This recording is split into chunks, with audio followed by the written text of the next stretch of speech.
ഞാൻ ബിജു കുമ്പനാട്.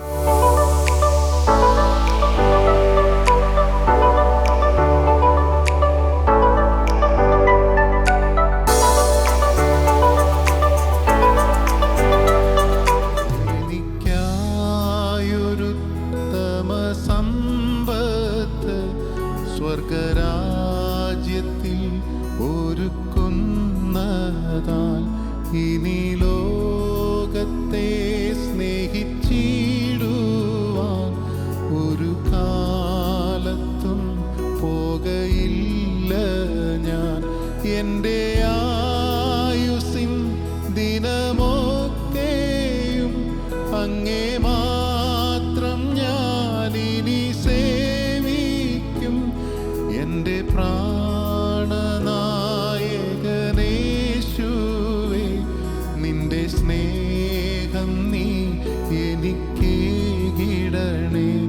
എൻ്റെ പ്രാണനായകനേശുവേ, നിന്റെ സ്നേഹം നീ എനിക്കേകിടണേ. ഏഴയാകുന്ന എന്നെ സ്നേഹിച്ച നിന്റെ സ്നേഹമെത്രയോ ആശ്ചര്യം. എൻ്റെ പാപശാപങ്ങൾ നീക്കി നിൻ തിരുജീവനാൽ എന്നെ നിറച്ചല്ലോ. എൻ്റെ ആയുസ്സിൻ ദിനമൊക്കെയും അങ്ങേ മാത്രം ഞാനിനി സേവിക്കും. എൻ്റെ പ്രാണനായകൻ യേശുവേ, നിന്റെ സ്നേഹം നീ എനിക്കേകിടണേ. എൻ്റെ പ്രാണനായകൻ യേശുവേ, നിന്റെ സ്നേഹം നീ എനിക്കേകിടണേ. 14 വയസ്സിൽ പൊതുവേദികളിൽ പാടാൻ തുടങ്ങി. ഏകദേശം 39 വർഷം പിന്നിട്ടു. എങ്ങനെയായിരുന്നു ആ ഒരു തുടക്കം? ആ 14 വയസ്സിൽ എനിക്ക് പാടാൻ കഴിയും, എനിക്ക് ദൈവം ഇങ്ങനെ ഒരു ടാലൻറ്റ് തന്നിട്ടുണ്ടെന്ന് തിരിച്ചറിഞ്ഞത് എങ്ങനെയായിരുന്നു? ടാലൻറ്റ് തിരിച്ചറിയെന്ന് പറഞ്ഞാൽ എൻ്റെ ഫാമിലിയിൽ എൻ്റെ പിതാവ്, എൻ്റെ പപ്പയുടെ ബ്രദേഴ്സ് എല്ലാവരും വളരെ ചെറുപ്പം വരെ പാടുന്നവരാണ്. അപ്പം ഫാമിലിയായിട്ട് പാട്ടുമായിട്ടൊരു ബന്ധമുണ്ട്. പക്ഷേ സ്കൂളിൽ പഠിക്കുന്ന സമയം മുതലേ ഇങ്ങനെ സ്കൂളിലെ പ്രോഗ്രാമിനോടൊക്കെ പാടി തുടങ്ങിയതാണ്. പക്ഷെ എന്നെ സ്റ്റേജ് ഒക്കെ ഭയങ്കര പേടിയും ഇതൊക്കെയായിരുന്നു. പക്ഷെ എന്നെ എൻ്റെ കൂടെ പഠിച്ചവരൊക്കെ ഒത്തിരി പ്രോത്സാഹിപ്പിച്ച് അങ്ങനെ സ്കൂളിൽ പഠിച്ചുകൊണ്ടിരിക്കുമ്പോൾ തന്നെ എൻ്റെ ജീവിതത്തിൽ ഒരു വലിയ ഭാഗ്യമെന്ന് പറയാം, ഒരു വലിയ അനുഗ്രഹം എന്ന് പറയാം. ഒരു 14-ാമത്തെ വയസ്സിലാണ് കാസറ്റിലൊക്കെ ആദ്യം 14-ാമത്തെ വയസ്സിലേ പാടാൻ കഴിഞ്ഞു. ആ ഒരു അനുഭവം ദൈവം ജന്മനാ തന്ന ഒരു കഴിവാണ്. സംഗീതം പോയി പഠിച്ചാൽ 1 വർഷം മാത്രമേ പഠിച്ചിട്ടുള്ളൂ. ബാക്കിയൊക്കെ ദൈവത്തിൻ്റെ ഒരു കൃപയാൽ ഇങ്ങനെ കടന്നു പോകുന്നു. മാർത്തോമ കുടുംബത്തിലാണല്ലോ? അതെ തീർച്ചയായിട്ടും. വീട്ടിൽ വേറെ ആരെങ്കിലും ബ്രദേഴ്സ്, വേറെ ആരെങ്കിലും ഈ ഒരു വീട്ടിൽ എനിക്ക് സഹോദരങ്ങളില്ല. പക്ഷേ എൻ്റെ പപ്പയുടെ ബ്രദേഴ്സ് എല്ലാവരും പ്രൊഫഷണലി ഇപ്പോഴും രംഗത്തുണ്ട്, മ്യൂസിക് ഫീൽഡിലുണ്ട്.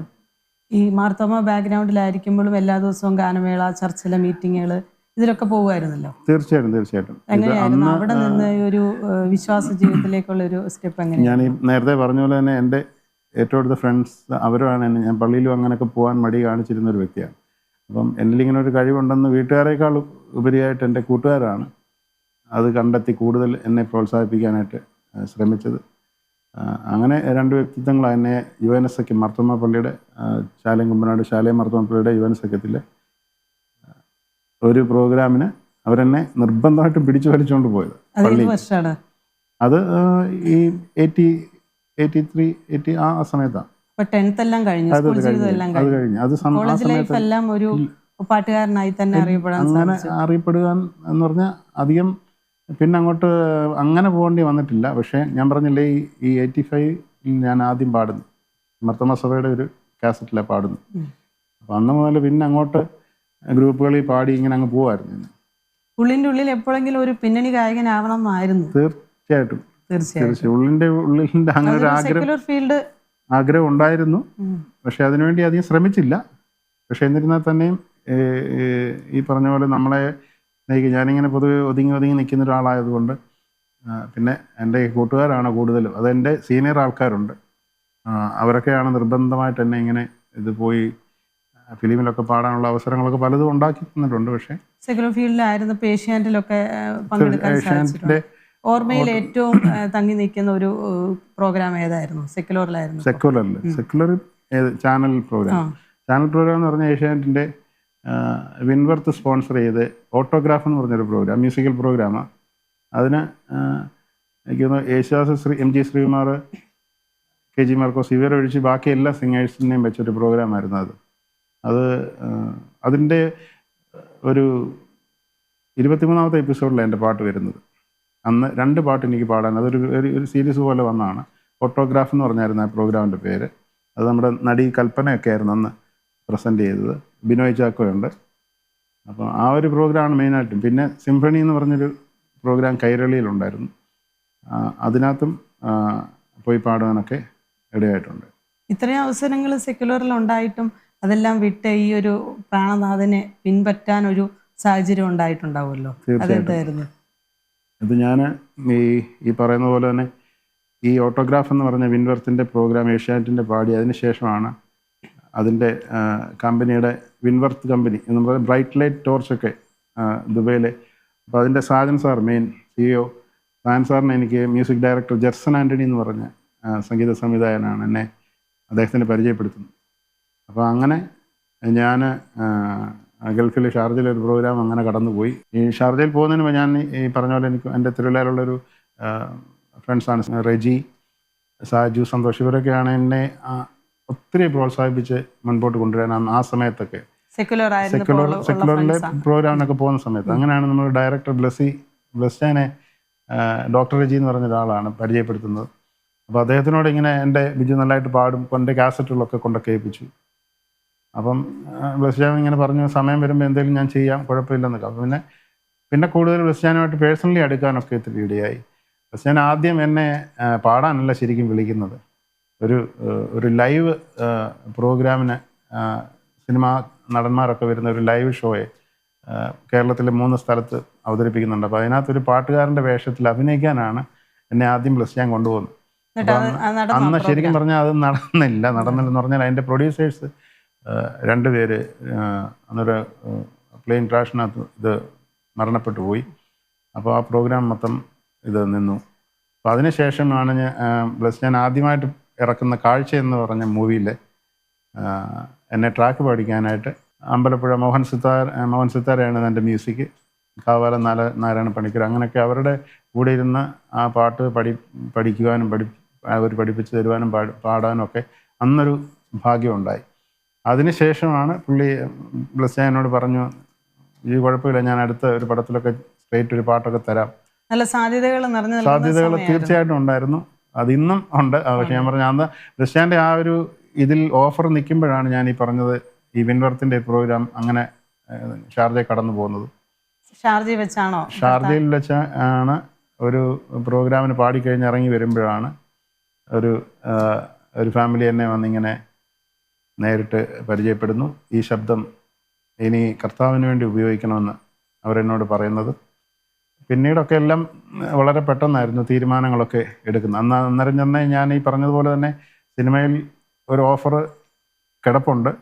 അപ്പോൾ തന്നെ ഇങ്ങനെ ദൈവാത്മാവ് അവരിലൂടെ എന്നെ നിർബന്ധിക്കും. തീർച്ചയായിട്ടും ഒരു കൺഫ്യൂഷൻ ഉണ്ടായിരുന്നു. പക്ഷേ തീരുമാനം എടുക്കാൻ പെട്ടെന്നായിരുന്നു. എല്ലാം വിട്ടിട്ട്, അല്ലെങ്കിൽ ഒരു സിനിമയെ പാടിയിട്ട് പിന്നെ മാനസാന്തരപ്പെടാം, അല്ലെങ്കിൽ ഇത് ഭാഗത്ത് വരാമെന്നൊരു ചിന്ത എനിക്കില്ലായിരുന്നു. അപ്പോൾ തന്നെ ഞാൻ തീരുമാനമെടുത്ത് അങ്ങനെ ഒരു ഇതിൽ വിശ്വാസം തീർത്തിട്ട് വരാമെന്ന് കർത്താവിനോട് പറഞ്ഞില്ല. ഇല്ലില്ല. ഇപ്പം അന്ന് ആ സമയം തന്നെ ഷാർജ വെച്ച് തന്നെ തീരുമാനമെടുത്ത്, ഇനി ഞാൻ പാടുന്നെങ്കിൽ, എനിക്ക് ദൈവം ശബ്ദം നൽകുന്നെങ്കിൽ അത് എത്ര നാൾ നൽകിയാലും കർത്താവിനെ ഉയർത്താൻ മാത്രമേ ഈ ശബ്ദം ഉപയോഗിക്കൂ എന്നുള്ള തീരുമാനമെടുത്തത്. ബ്രദർ ബിജു ഇങ്ങനെ ഒരു തീരുമാനം എടുത്തപ്പം ഫാമിലി എങ്ങനെയായിരുന്നു? അപ്പയും അമ്മയും അവർക്ക് സപ്പോർട്ടായിരുന്നു. അവർ മറ്റു പ്രശ്നങ്ങളൊന്നുമില്ലായിരുന്നു. പിന്നെ രക്ഷയുടെ അനുഭവം, സ്നാനമൊക്കെ സ്നാനം ഷാർജയിൽ തന്നെയായിരുന്നു. ഷാർജയിൽ വെച്ച് തന്നെയായിരുന്നു. 2005 സ്നാനപ്പെടുന്നത്. 2004 ഞാൻ അവിടെ പോകുന്നത് ഇങ്ങനെ പ്രോഗ്രാമിന്. അന്ന് ഞാൻ പറഞ്ഞ പോലെ ഇപ്പം വിൻവർത്തി ജോലിക്ക് സാജൻ സാർ എന്നെ ബർദുബയിൽ അവരുടെ ഷോറൂമിൽ എന്നെ കൊണ്ടാക്കി.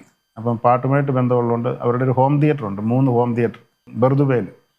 അപ്പം 3 ഹോം തിയേറ്ററിൻ്റെ മാനേജറായിട്ട് എന്നെ അവിടെ നിർത്തി. അപ്പം ബിജുവിന് പാട്ട് ഇൻട്രസ്റ്റ് ആയതുകൊണ്ട് അപ്പം വരുന്ന കസ്റ്റമേഴ്സിനെ പാട്ടൊക്കെ ഇട്ട് കേൾപ്പിക്കണം. പുതിയ HD TV യും HD കാസറ്റും ഇതൊക്കെ ലോഞ്ച് ചെയ്ത സമയമാണ്.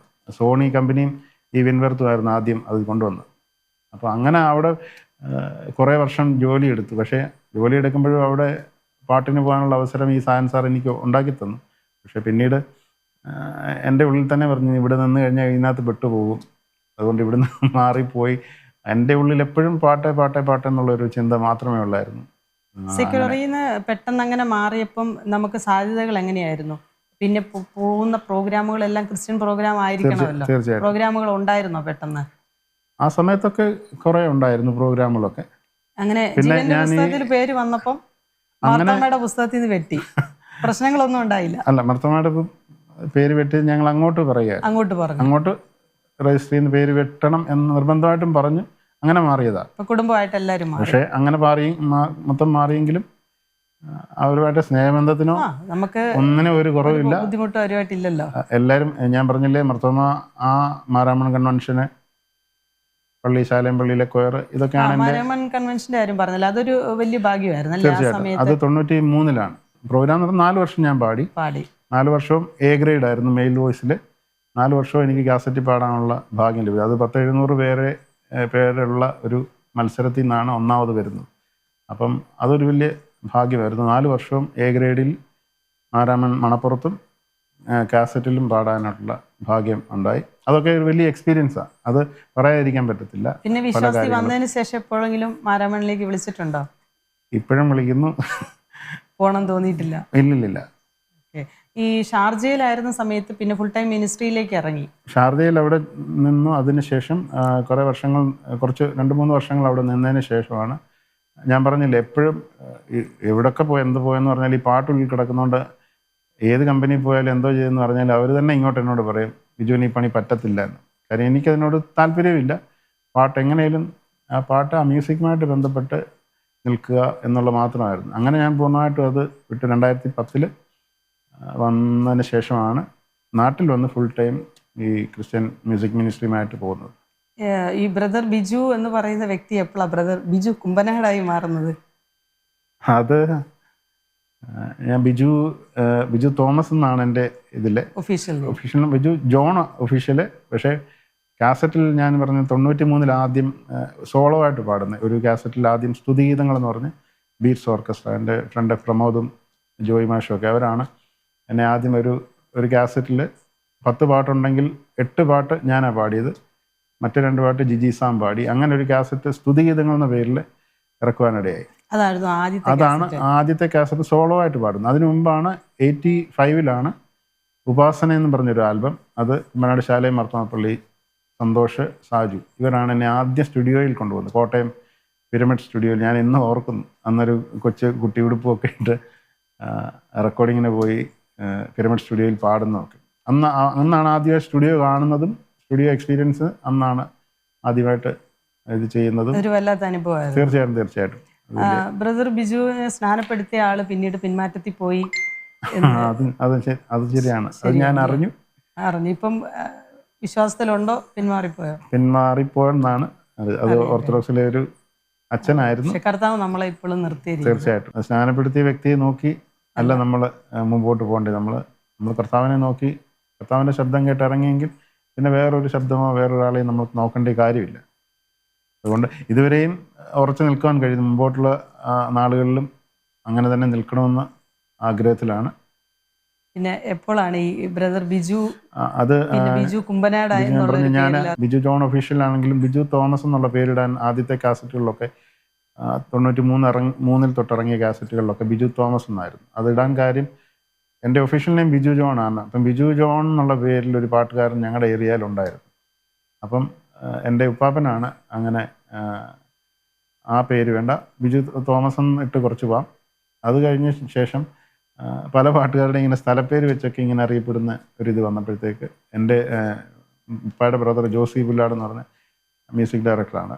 അദ്ദേഹമാണ് എൻ്റെ പേരിൻ്റെ ഇവിടെ കുമ്പനാടൻ എന്നുള്ള ആഡ് ചെയ്ത് ഒരു ആൽബത്തിൽ അങ്ങനെ ബിജു കുമ്പനാട്, ഇനി നീ ഇങ്ങനെ ബിജു കുമ്പനാട് എന്ന പേരിൽ അറിയപ്പെട്ടാൽ മതി എന്ന് അദ്ദേഹമാണ് പറഞ്ഞ് അങ്ങനെ മാറ്റിയിട്ട്. കൂടുതൽ ആൽബങ്ങളായിരുന്നു ഇറക്കുന്ന ഒരു ഇതായിരുന്നു, അല്ലെങ്കിൽ നമുക്ക് പ്രോഗ്രാമുകളും ഉണ്ടായിരുന്നു, ആൽബംസ് അതുപോലെ ഉണ്ടായിരുന്നു. ഒരു ഗ്രൂപ്പായിട്ടായിരുന്നു അതെ അതെ, ഗ്രൂപ്പ് ഉണ്ടായിരുന്നു.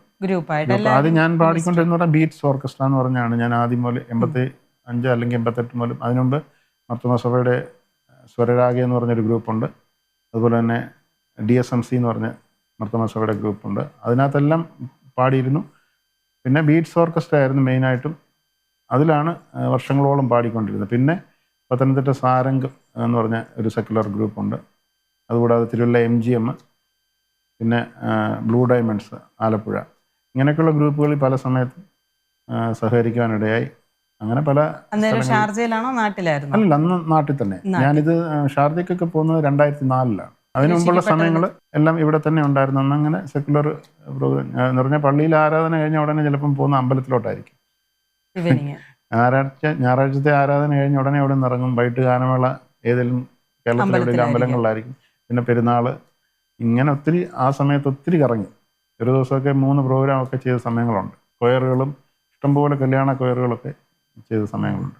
ഈ സെക്കുലറിൽ നിന്ന് മാറി ഈ ക്രിസ്ത്യൻ മിനിസ്ട്രിയിൽ ഫുൾ ടൈം ആയതിനു ശേഷം ആ ഒരു എന്തായാലും ഒരു വെല്ലുവിളി ആ സമയത്ത് നമ്മുടെ മുമ്പിൽ ഉണ്ടായിരുന്നു. എന്തായിരുന്നു ആ സമയത്ത് കടന്നുപോയ ഏറ്റവും വലിയൊരു വെല്ലുവിളി? പ്രത്യേകിച്ച് ഞാൻ പറഞ്ഞാൽ പള്ളിഭക്തനായിരുന്നു. പള്ളിയിൽ ആദ്യം കയറാൻ മടിയായിരുന്നെങ്കിലും കയറി കഴിഞ്ഞപ്പം പിന്നെ പള്ളിയിൽ നിന്ന് ഇറങ്ങാനായിരുന്നു ഭയങ്കര ഇത്.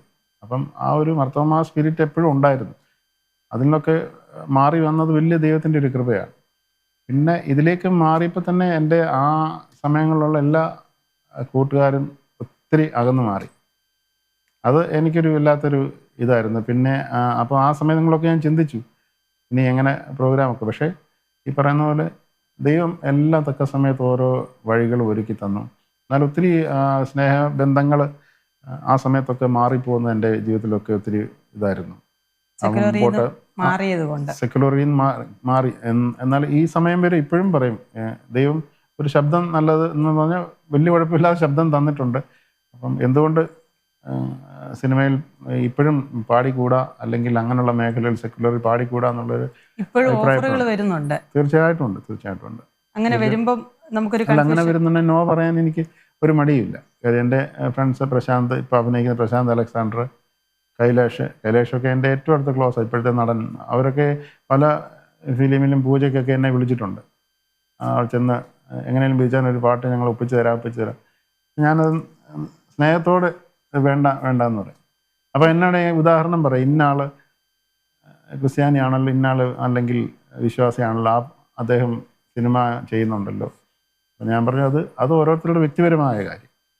ഞാനങ്ങനെ 2004 ഒരു തീരുമാനം അന്ന് എടുത്തെങ്കിൽ അതിനകത്ത് ഉറച്ചു നിൽക്കുക. എൻ്റെ കുറച്ച് തീരുമാനങ്ങളിൽ ഉറച്ചു നിൽക്കുന്നത്, പല തീരുമാനങ്ങളും നമ്മൾ കൈവിട്ട് പോയിട്ടുണ്ട്. പക്ഷേ ഈ തീരുമാനങ്ങളിൽ ഇന്നും ഉറച്ചു നിൽക്കുക. അത് എന്ത് സാമ്പത്തിക നല്ലൊരു നേട്ടം ഉണ്ടാകാം, അല്ലെങ്കിൽ ഒരു പ്ലേ ബാക്ക് സിംഗർ എന്ന് പറഞ്ഞു കഴിഞ്ഞാൽ പ്രോഗ്രാംസ് ധാരാളം കിട്ടും.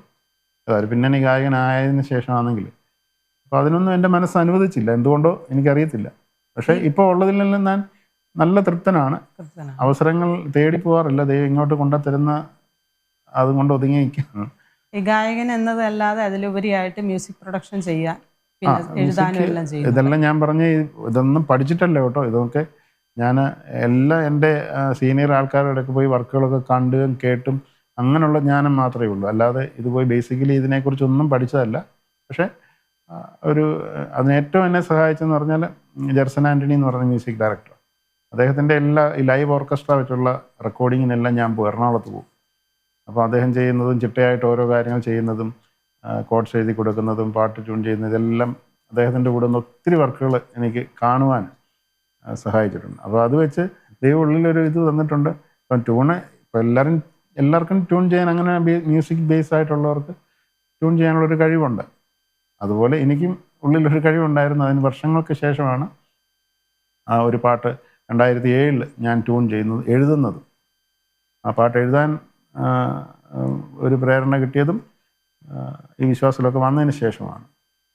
ആദ്യകാലങ്ങളിൽ നമ്മൾ ഈ കാസറ്റുകൾ CD ഇതിന്റെ ഒക്കെ ഒരു സീസൺ ആയിരുന്നു. അത് കഴിഞ്ഞ് ഇപ്പോൾ യൂട്യൂബ്, ഫേസ്ബുക്ക്, സോഷ്യൽ മീഡിയകളെല്ലാം വന്നു. അതിലേക്ക് വന്നപ്പോൾ നമ്മുടെ പ്രൊഡക്ഷൻ എല്ലാം നമ്മൾ കുറച്ചുകൂടെ നമുക്ക് യൂട്യൂബിൽ ഒരു ചാനലുണ്ട്. ചാനൽ വലിയ അതിനകത്തൊന്നും വലിയ നമുക്ക് എൻ ചെയ്യാനൊന്നും പറ്റിയിട്ടില്ല. എന്നാലും ഈ പറഞ്ഞ പോലെ ഒരു സമയത്ത് നന്നായിട്ട് ദൈവകൃപയാൽ ഒരു സ്റ്റേജുകളും പ്രോഗ്രാമുകളും എല്ലാം ഉണ്ടായിരുന്ന ഒരു സമയം. ഇടക്കാലം കൊണ്ടൊരു പിന്നെ പ്രോഗ്രാമുകൾക്ക് എന്തെങ്കിലും വിളിക്കാതിരിക്കുന്ന അങ്ങനെ എന്തെങ്കിലും സാഹചര്യം ഉണ്ടായിട്ടുണ്ട്? തീർച്ചയായിട്ടും. ഞാൻ വിശ്വാസത്തിൽ വന്നെന്ന് പറഞ്ഞാലും ഞാനൊരു പെന്തക്കോസ്ത് അനുഭവത്തിൽ ഇപ്പം വിശ്വാസത്തിൽ പോകുമെന്ന് പറഞ്ഞാലും പല ആൾക്കാർക്കും എന്നെക്കുറിച്ചുള്ള ധാരണ ഇപ്പോഴും ബിജു മർത്തോമായിലാണ്. കാരണം എൻ്റെ ഫ്രണ്ട്സ് എൻ്റെ കൂടെ പാടുന്നവരൊക്കെ കൂടുതലും റെക്കോർഡിങ്ങിന് പാടുന്നവരൊക്കെ മർത്തോമാക്കാരാണ് കൂടുതൽ. ഇന്നലെ പഴയ ആ സ്നേഹബന്ധത്തിൽ. അപ്പോൾ ഇന്നും ബിജു മർത്തോമായിലാണ് അങ്ങനെയുള്ളൊരു ധാരണയുണ്ട്. പിന്നെ വിശ്വാസത്തിൽ വന്നതിന് ശേഷവും ഞാൻ ഈ ആത്മീയ കോളത്തിൽ ഓരോ ഗ്രൂപ്പുകളുണ്ടല്ലോ, പല സ്ഥലങ്ങളിൽ ഓരോ ഗ്രൂപ്പുകളുണ്ട്. അതെ തീർച്ചയായിട്ടും. ആ ഗ്രൂപ്പുകളൊന്നും ഞാൻ പോകാറില്ല. അപ്പോൾ അങ്ങനെയൊക്കെ പോവുകയാണെങ്കിൽ ചിലപ്പം കൂടുതൽ പ്രോഗ്രാമുകൾ കിട്ടുമായിരിക്കും, ബന്ധങ്ങൾ അത് വെച്ച്. പക്ഷേ എന്തോ എനിക്കത് ഒരു താല്പര്യമില്ല. അത് അങ്ങനെ പോകുന്നവർ തെറ്റാണെന്നല്ല, പക്ഷെ എന്നെ സംബന്ധിച്ച് ഞാനതിന് പോയിട്ടില്ല. അതുകൊണ്ട് തന്നെ ഒത്തിരി പ്രോഗ്രാമുകൾ നഷ്ടപ്പെടുന്നുണ്ട്. കോവിഡ് കാലമൊക്കെ നമ്മൾ വലിയ ക്രൈസിസിലൂടെ കിടന്നു. ആ സമയത്തൊക്കെ എനിക്ക് തോന്നുന്നു ചർച്ചുമായിട്ട് ചേർന്ന് നിന്ന് പല മീറ്റിങ്ങുകളും നമ്മളവിടെ നടത്തി. നമുക്കൊരു വേറൊരു ജോലിയില്ല, നമ്മൾ തീർച്ചയായിട്ടും ഇതിൽ ആശ്രയിച്ചാൽ പോകുന്നത്. ആ സമയത്തൊക്കെ തീർച്ചയായും നമ്മൾ മുള്ളുകൾക്കിടയിൽ വീണ ഒരവസ്ഥയിലൂടെ നമ്മൾ പോയിട്ടുണ്ടാകും. സാമ്പത്തികമായിരിക്കാം, നമുക്ക് മറ്റുള്ളവരോട് കൈ നീട്ടാൻ വീണെന്നല്ല, ഞെരിഞ്ഞു പോയ അവസ്ഥകളുണ്ട്. മുള്ളുകൾക്കിടയിൽ ഞെരിയുന്ന അവസ്ഥകളുണ്ടല്ലോ. അപ്പൊ അങ്ങനത്തെ അവസ്ഥയിലൂടെ കടന്നു പോയിട്ടുണ്ട്. പക്ഷേ ഈ അവസ്ഥയിലൊക്കെ നമ്മളെ ചേർത്ത് നിർത്തുന്ന കുറച്ച് സുഹൃബന്ധങ്ങളുണ്ട്. തീർച്ചയായിട്ടും വിശ്വാസകോളത്തിലും അല്ലാതെ എനിക്ക് ക്രിസ്ത്യാനികളിലല്ലാത്ത ഹൈന്ദവ മേഖലയിലുള്ള ഹൈന്ദവർ, അല്ലെങ്കിൽ ഞാൻ എടുത്തു പറയുന്നതല്ല, എൻ്റെ സുഹൃത്തുക്കളൊക്കെ ഉണ്ട്. അവരിൽ നിന്നൊക്കെ ഇതുണ്ട്. ഏറ്റവും മെയിനായിട്ട് എൻ്റെ സഭ, ഞാനിപ്പം നിൽക്കുന്ന സഭയിൽ നിന്നും ഒരു പരിപൂർണമായ സപ്പോർട്ട് അത് പറയാതിരിക്കാൻ പറ്റത്തില്ല. ഞാൻ വിശ്വാസി വന്ന ആ സമയം മുതൽ ഷാർജ തൊട്ടുള്ള എല്ലാ സഭകളും എടുത്തു നോക്കിയാൽ എനിക്ക് അവിടുത്തെ സഭയിലും ദേവദാസനും അവിടെ ഒരു ചെറിയ ഒരു ഗ്രൂപ്പ് എന്നെ ആത്മാർത്ഥമായിട്ട് സഹായിക്കുകയും എല്ലാം എന്ന് പറഞ്ഞാൽ വചനത്തിലൂടെ, ദൈവവചനമൊക്കെ കൂടുതൽ വായിക്കാൻ പഠിച്ചത് ഞാൻ ഷാർജ വെച്ചാണ്. അത് രാജു പാസ്റ്ററും ശോഭ ആൻറ്റി, അവരെ എനിക്ക് മറക്കാൻ പറ്റത്തില്ല. ആ ദൈവവചനത്തിൽ തന്നെ ആശ്രയിച്ചുകൊണ്ട് ആ ദൈവകൃപയിൽ നിന്നുകൊണ്ട് നമുക്കുള്ളത് എങ്ങനെയായാലും നമുക്ക് ദൈവം കൊണ്ട് തരും. പക്ഷേ നമ്മൾ പല കാര്യങ്ങളും ക്രമീകരിക്കുകയും പല കാര്യങ്ങളും ചെയ്ത് അങ്ങനെ നല്ല വിശ്വസ്തയോടെ നിന്ന് കഴിഞ്ഞാൽ നമുക്ക് ദൈവം എല്ലാം നമ്മുടെ മുമ്പിൽ കൊണ്ടുത്തരും. അതിനുവേണ്ടി ഓടി നടക്കേണ്ട കാര്യമില്ല. പ്രോഗ്രാം ഒന്നുമില്ല, എന്തെങ്കിലും പ്രോഗ്രാം ഉണ്ടെങ്കിൽ നമ്മളെ വിളിക്കണേന്ന് ആരോടെങ്കിലും പറയേണ്ട ഒരു അവസ്ഥ, അങ്ങനെ അവസ്ഥകൾ വന്നിട്ടില്ല. ഇപ്പം ഞാൻ ഏറ്റവും ക്ലോസ്, നമ്മൾ തമാശ പറയല്ലേ, തമാശന് ഏറ്റവും ക്ലോസ് ആയിട്ടുള്ള ആൾക്കാർ വിദേശങ്ങളിലുള്ളവർ നമ്മളെയൊന്നും വിളിക്കത്തില്ല, ഇങ്ങനെ ചോദിക്കും. അതല്ലാതെ ഒരു പ്രോഗ്രാമിന് എൻ്റെ ജീവിതത്തിൽ ഈ 85 മുതൽ ഇത്രയും സമയങ്ങൾ ചെയ്യുമ്പോൾ ഒരു പ്രോഗ്രാം ജീവിതത്തിൽ അത് ഒന്ന് മാത്രം ഒരു പ്രോഗ്രാം മാത്രം ചോദിച്ചത് എൻ്റെ ഓർമ്മയിൽ. അങ്ങനെയുള്ള ഒരു പ്രോഗ്രാമിന് വേണ്ടി ഒരു വീട്ടിൽ പോയി, അതൊരു കല്യാണ പ്രോഗ്രാമാണ്, അങ്ങനെ പോയി ചോദിച്ച് അവിടെ ചെന്ന് ഇപ്പം വേറൊരാൾക്ക് കൊടുത്തുപോയി എന്ന് പറഞ്ഞ് വളരെ വിഷമത്തോടെ ഇറങ്ങിപ്പോയൊരു അവസ്ഥയുണ്ട്. അത് എൻ്റെ പിതാവിൻ്റെ നിർബന്ധത്തിന് പോയ, പിതാവിൻ്റെ ഒരു സ്നേഹിതനായിരുന്നു, അങ്ങനെ പോയതാണ്. പക്ഷെ അന്ന് ഒറ്റ ഇതുകൊണ്ട് ഞാൻ നിർത്തി. ഇനിയും മേലാൽ ഒരിടത്തും ഒരു അവസരം ചോദിച്ചു പോകാനോ അങ്ങനെ ഒരു തീരുമാനം എടുത്തു. അതുകൊണ്ട് നഷ്ടമൊന്നുമില്ല. ദൈവം വഴി തുറക്കുന്നുണ്ട്. തീർച്ചയായിട്ടും. ഏതെങ്കിലും പ്രോഗ്രാം കഴിഞ്ഞ് ഇറങ്ങിയിട്ട് ഇതിൽ പോകണ്ടായിരുന്നു എന്ന് തോന്നിയ ഒരു അവസരം ഉണ്ടായിട്ടുണ്ടോ ജീവിതത്തിൽ? പ്രത്യേകിച്ച് നമ്മൾ ക്രിസ്ത്യൻ കമ്മ്യൂണിറ്റിയിലായിക്കോട്ടെ പല പ്രോഗ്രാമുകളിലും പോയി പങ്കെടുത്ത് നമുക്കൊരു മോശമായ ഒരു അനുഭവം ഉണ്ടായത്, വേണ്ടിയിരുന്നില്ല, അവിടെ പോകേണ്ടിയിരുന്നില്ല. അങ്ങനെ ഒരു അനുഭവം എനിക്കുണ്ടായിട്ടില്ല. അങ്ങനെ കൺവെൻഷനുകളിലൊക്കെ പോയിട്ടുണ്ട്. അത് ഒരു അനുഭവം ഷാർജയിൽ വെച്ചാണ്. ഞാൻ വിശ്വാസം വന്നതിന് ശേഷം നമ്മുടെ പ്രശസ്ത ഗായകനായ ജോളി എബ്രഹാം ഇപ്പം ചെന്നൈയിലുണ്ട്, സിനിമ പിന്നണി ഗായകനായിരുന്നു. ഇപ്പം പുള്ളി ക്രിസ്ത്യൻ പാട്ട് മാത്രമേ പാടത്തുള്ളൂ. ജോളി എബ്രഹാം, ജോളി ചേട്ടൻ്റെ ഒരു പ്രോഗ്രാം ഷാർജയിൽ വെച്ചപ്പം അന്ന് ജോളി ചേട്ടൻ്റെ കൂടെ പാടാനായിട്ട് എനിക്കൊരവസരം അതിനകത്തെ മെയിൻ ഒരാൾ ക്രമപ്പെടുത്തി തന്നു. അപ്പം ഞാൻ ദുബൈയിലാണ് പ്രോഗ്രാം. ഞാൻ ഷാർജയിൽ നിന്ന് അന്ന് ടാക്സി പിടിച്ച് ദുബൈയിൽ ചെന്ന് ഈ പ്രോഗ്രാമിൻ്റെ സമയത്ത് അവിടെ ചെന്നിരുന്നു പ്രോഗ്രാമിന് ജോളി ചേട്ടൻ കുറേ പാട്ടുകൾ പാടി ഫീമെയിൽ വേറൊരാളുണ്ട്. അപ്പം ഞാൻ ആ ഓഡിയൻസിൻ്റെ കൂടെ സൈഡിലിരിക്കുക. അപ്പോൾ എന്നെ ഇപ്പം വിളിക്കുക അടുത്ത ഒരു പാട്ടേ ഉള്ളൂ, ഒരു പാട്ടിന് അവസരമാണ്. അപ്പം കുറേ സമയം കഴിഞ്ഞിട്ടും വിളിക്കുന്നില്ല. അത് കഴിഞ്ഞപ്പം ഈ ഫംഗ്ഷന് സ്തോത്ര കാഴ്ച പോലെ ഉണ്ട്, ഒരു ഓഫറിങ് വെച്ചിട്ടുണ്ട്. അപ്പോൾ ആ ഓഫറിങ്ങിൻ്റെ സമയത്ത് വിളിച്ച് ബിജു കുമ്പനാട് ഇപ്പോൾ ഒരു പാട്ട് പാടുമെന്ന് പറഞ്ഞാൽ കൊച്ചു പിള്ളേരെ വിളിച്ച് പാടിപ്പിക്കത്തില്ലേ നമ്മളെ ഈ ടൈം കളയാൻ വേണ്ടി, അല്ലെങ്കിൽ അത് അങ്ങനെയുള്ളൊരു ഫീലാണ് എനിക്ക് തോന്നിയത്. അതുവരെ ഞാൻ ഇരുന്നു വിളിക്കേണ്ടിയിരുന്നില്ലെന്ന് തോന്നി. അത് തീർച്ചയായിട്ടും അന്ന് എനിക്ക് ഒരു വിഷമമായിപ്പോയി. ഞാൻ അതിപ്പോൾ പറയുന്നത് തെറ്റായിരിക്കും, ഞാൻ ആ പ്രോഗ്രാം ആ സ്റ്റേജിൽ കയറിയില്ല. എന്നെ 3 പ്രാവശ്യം വിളിച്ചു, ഞാൻ പോയില്ല. കാര്യം എന്ന് പറഞ്ഞാൽ ഞാൻ ആ പാടെ ഇതായിപ്പോയി. സ്തോത്രാഴ്ചയുടെ സമയത്ത് ഇങ്ങനെ അപ്പോൾ എന്ന് പറഞ്ഞാൽ അന്നേരം ഓഡിയൻസ് എല്ലാം വേറെ സ്തോത്രാഴ്ച ഇടുന്നത് അങ്ങ് ആ ഒരു മൂഡിലാണല്ലോ. അപ്പം നമ്മൾ എന്തോ പാടി അങ്ങനെ ശ്രദ്ധിക്കാനോ ഒന്ന് ശ്രദ്ധിക്കപ്പെടാനല്ല ഞാൻ പറഞ്ഞ്, അതൊരു വല്ലാത്തൊരു ഇതായിരുന്നു. കാര്യം അങ്ങനല്ല എന്നോട് പറഞ്ഞിരുന്നത്. അപ്പം ഞാൻ ആ പ്രോഗ്രാം കഴിഞ്ഞപ്പം ജോളിച്ചേട്ടൻ്റെ അടുക്ക പോയി ഒത്തിരി വിഷമം പറഞ്ഞു. ജോളിച്ചേട്ടൻ ഇങ്ങനെ ഒരു സംഭവം, ജോളിച്ചേട്ടൻ്റെ കൂടെ പാടാൻ ഒരു പാട്ട് എനിക്ക് ക്രമീകരിച്ചാണ്. അപ്പം അദ്ദേഹം എന്നെ ഒത്തിരി ആശ്വസിപ്പിച്ചു. കുഴപ്പമില്ല ബിജു, അത് പിന്നെ അവസരങ്ങൾ ബിജുവിനെ തേടി വന്നോളൂ, ഒന്നുമില്ല, അങ്ങനെ പറഞ്ഞ് ആശ്വസിപ്പിച്ച് എന്നെ വിട്ടു. അങ്ങനെ ഒരു അനുഭവം അവിടെ വെച്ചുണ്ടായിട്ടുണ്ട്. അതിൽ നിന്നൊക്കെ ദൈവം മാറ്റം വരുത്തി. തീർച്ചയായിട്ടും വെളിയിൽ വിദേശ രാജ്യങ്ങൾ US-ലെല്ലാം പോയി പല പ്രോഗ്രാമുകളിലും പങ്കെടുക്കാൻ തീർച്ചയായിട്ടും ദൈവം അവസരങ്ങൾ ഒരുക്കിട്ട്. അതെല്ലാം ഞാൻ പറഞ്ഞത് എനിക്ക് ആദ്യം US-ൽ പോകാൻ അതൊരു സമയം കഴിയുമ്പം പിന്നെ അതെ തീർച്ചയായിട്ടും പ്രോഗ്രാമുകളില്ല. അതെല്ലാവരും അനുഭവിക്കുന്ന ഒരു പ്രശ്നമാണോ, പ്രത്യേകിച്ച് ഈ മ്യൂസിക് ഫീൽഡിൽ നിൽക്കുന്നവർ? മ്യൂസിക് ഫീൽഡിലെല്ലാം എനിക്ക് തോന്നുന്നില്ല.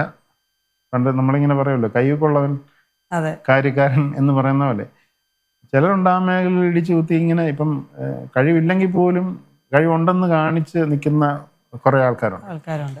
അപ്പം എങ്ങനെയായാലും അപ്പം നമ്മൾ അവർക്ക് വലിയ പ്രോഗ്രാമുകളുണ്ട്, അവരെല്ലാവരുമായിട്ട് ബന്ധപ്പെട്ട് നിൽക്കുന്നു, ഇഷ്ടംപോലെ ഇത് അങ്ങനെയൊക്കെ ഉള്ളൊരു ചിന്തയുണ്ട്. പക്ഷേ എന്നെ സംബന്ധിച്ച് ഞാൻ പറഞ്ഞ ഈ ഒതുക്കം വലിയൊരു ഗുണവും ചെയ്തിട്ടുണ്ട്, ദോഷവും ചെയ്തിട്ടുണ്ട്. നമ്മളെ ചുരുക്കി കളയുന്ന ഒരു അവസ്ഥയാണ്, നമ്മുടെ അവസരങ്ങളെല്ലാം നഷ്ടപ്പെട്ട്. പക്ഷെ എന്നാലും കർത്താവ് തന്നൊരു ടാലന്റ് ഉണ്ട്. അതെ തീർച്ചയായിട്ടും, അത് മാത്രമേ പറയാനുള്ളൂ.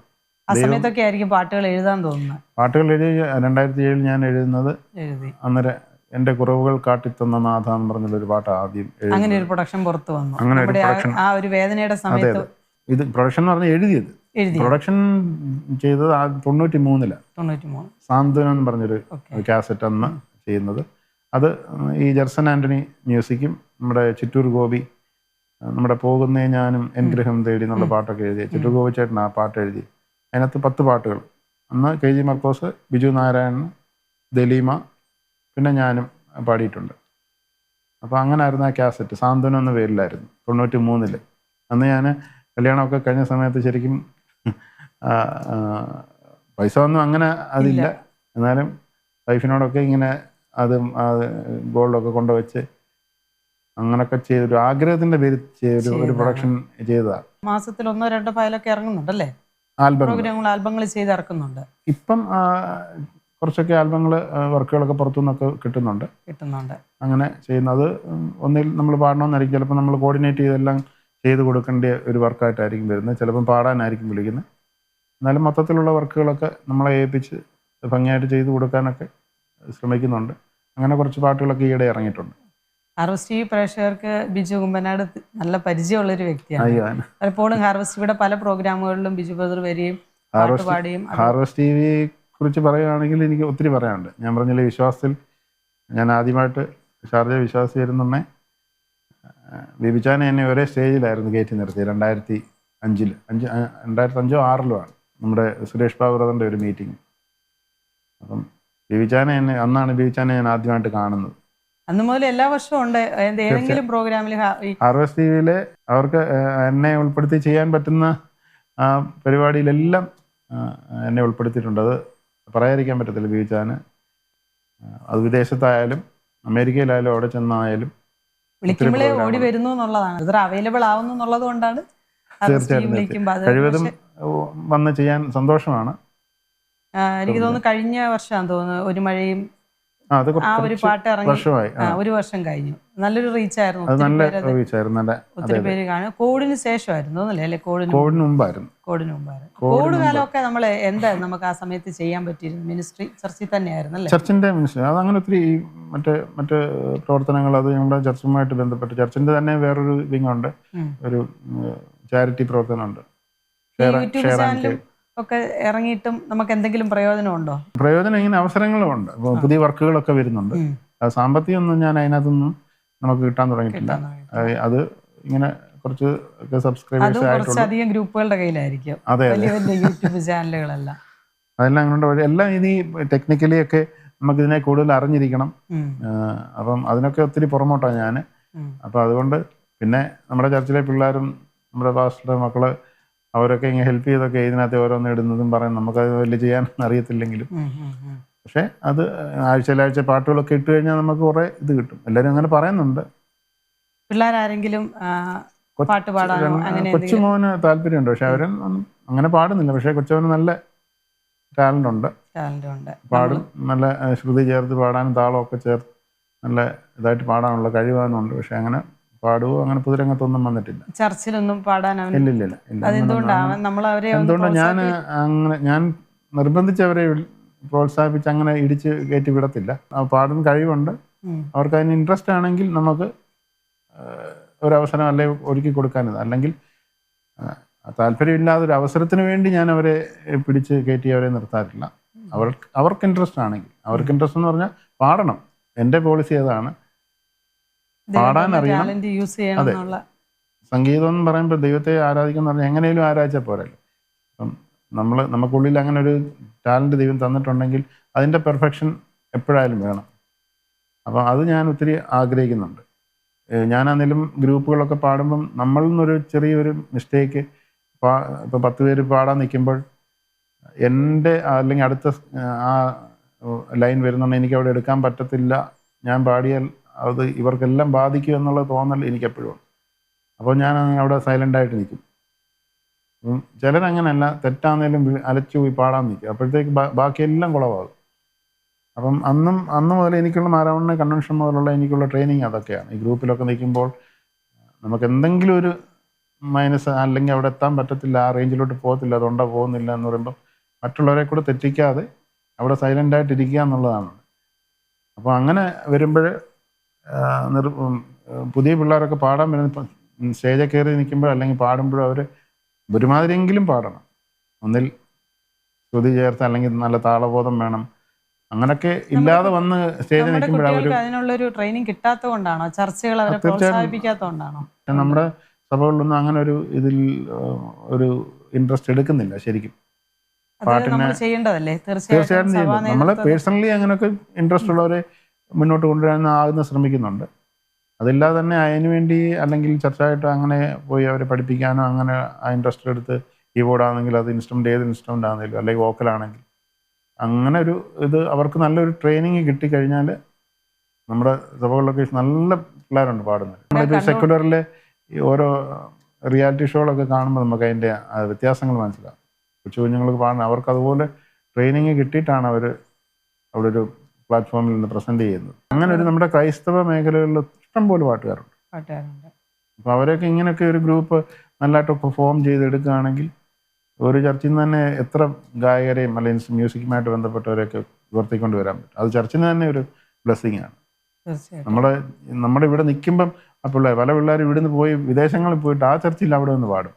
നമ്മുടെ കുഞ്ഞുങ്ങൾക്ക് നമ്മുടെ ചർച്ച അവസരം കൊടുക്കണം. തീർച്ചയായിട്ടും പ്രോഗ്രാം കണ്ടുകൊണ്ടിരിക്കുന്ന ഒത്തിരി പിള്ളേർ കാണും ഈ ഒരു പാട്ടിലും മ്യൂസിക്കിലും ഗായകനാവാൻ ആഗ്രഹമുള്ളവർ, അങ്ങനെ കുറച്ച് ടാലന്റ് ഉള്ളവർ. ഇപ്പൊ തന്നെ ബ്രദർ പറഞ്ഞു ചർച്ച് തന്നെ അവരെ സപ്പോർട്ട് ചെയ്ത് കൊണ്ടുവരണമെന്ന്. അങ്ങനെ ഇതൊന്നും കിട്ടാത്ത കുറെ കുഞ്ഞുങ്ങൾ കാണും. പലപ്പോഴും ശ്രദ്ധിച്ചിട്ടില്ലേ, ഫേസ്ബുക്കിലൊക്കെ ചുമ്മാ ലൈവ് വിടുന്നു.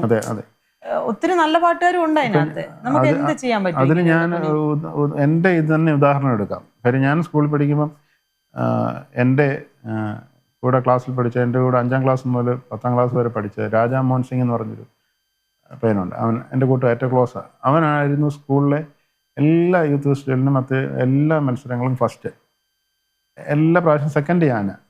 കാര്യം ഏറ്റവും നല്ലതായിട്ട് പാടുന്നവനാണ് രാജാ മോഹൻ സിംഗ്. അവന് 10ാം ക്ലാസ്സിലൊക്കെ വന്നപ്പോഴത്തേക്ക് ടീച്ചേഴ്സൊക്കെ നമ്മൾ ആഗ്രഹങ്ങൾ ചോദിക്കുമല്ലോ, ഓരോ കുട്ടികളുടെ എന്തോ ആഗ്രഹം ഭാവിയിൽ എന്തോ ആണ്. അപ്പം രാജാ മോഹൻ സിംഗിൻ്റെ എഴുന്നേറ്റ് നിൽക്കുമ്പം അവനെക്കുറിച്ച് അവൻ പറയണ്ട, ടീച്ചർമാർ തന്നെ പറയുമായിരുന്നു, ഓ രാജാ മോഹൻ സിംഗ് അറിയപ്പെടുന്ന ഒരു ഗായകനായിട്ട് മാറും എന്നുള്ളതാണ് പറയുന്നത്. പക്ഷേ എൻ്റെ വരുമ്പോൾ ഞാൻ വേറെ എന്തെങ്കിലും പറഞ്ഞു. അന്ന് എനിക്ക് പാട്ടുകാരനാകണമെന്നുള്ളിലുണ്ടെങ്കിലും അവിടെ നമ്മൾ മറച്ചു വെക്കും. പക്ഷേ പിന്നീട് ഇങ്ങോട്ട് കുറേ കാലഘട്ടം കഴിഞ്ഞ് അതെല്ലാം കഴിഞ്ഞ് ഞങ്ങൾ പല വഴിക്കായി. വർഷങ്ങൾക്ക് ശേഷം രാജാ മോഹൻ സിംഗിനെ ഞാൻ തിരുവല്ല വെച്ച് കണ്ടു. പിന്നെ ഒരു ബന്ധവുമില്ല. അവിടെ നോക്കിയപ്പോൾ ഞാൻ അവിടെ തിരുവല്ലയിൽ ഒരു ജ്വല്ലറിയിൽ അവനെ സെയിൽസ് നിൽക്കുകയാണ്. അപ്പം ഞാൻ അവനെ കണ്ടു കഴിഞ്ഞപ്പോൾ ഞാൻ ശരിക്കും പറഞ്ഞാൽ ഭയങ്കര സങ്കടമായിപ്പോയി. ഞാൻ പറഞ്ഞു, മോഹൻ സിംഗ് നീ ഇപ്പോൾ എവിടെ? പറഞ്ഞു, ഞാൻ ഇവിടെ ആടാ ഇങ്ങനെ നിൽക്കുക. ഞാൻ പറഞ്ഞു, പാട്ട് അതൊക്കെ സ്കൂൾ കഴിഞ്ഞപ്പോഴേ എല്ലാം വിട്ടെന്ന് പറഞ്ഞു. അതെ. അപ്പം ഞാൻ അന്നേരം എനിക്ക് ഒത്തിരി അവസരം, ഞാൻ അവനെ വെച്ച് എപ്പോഴും കമ്പയർ ചെയ്യുന്നത്.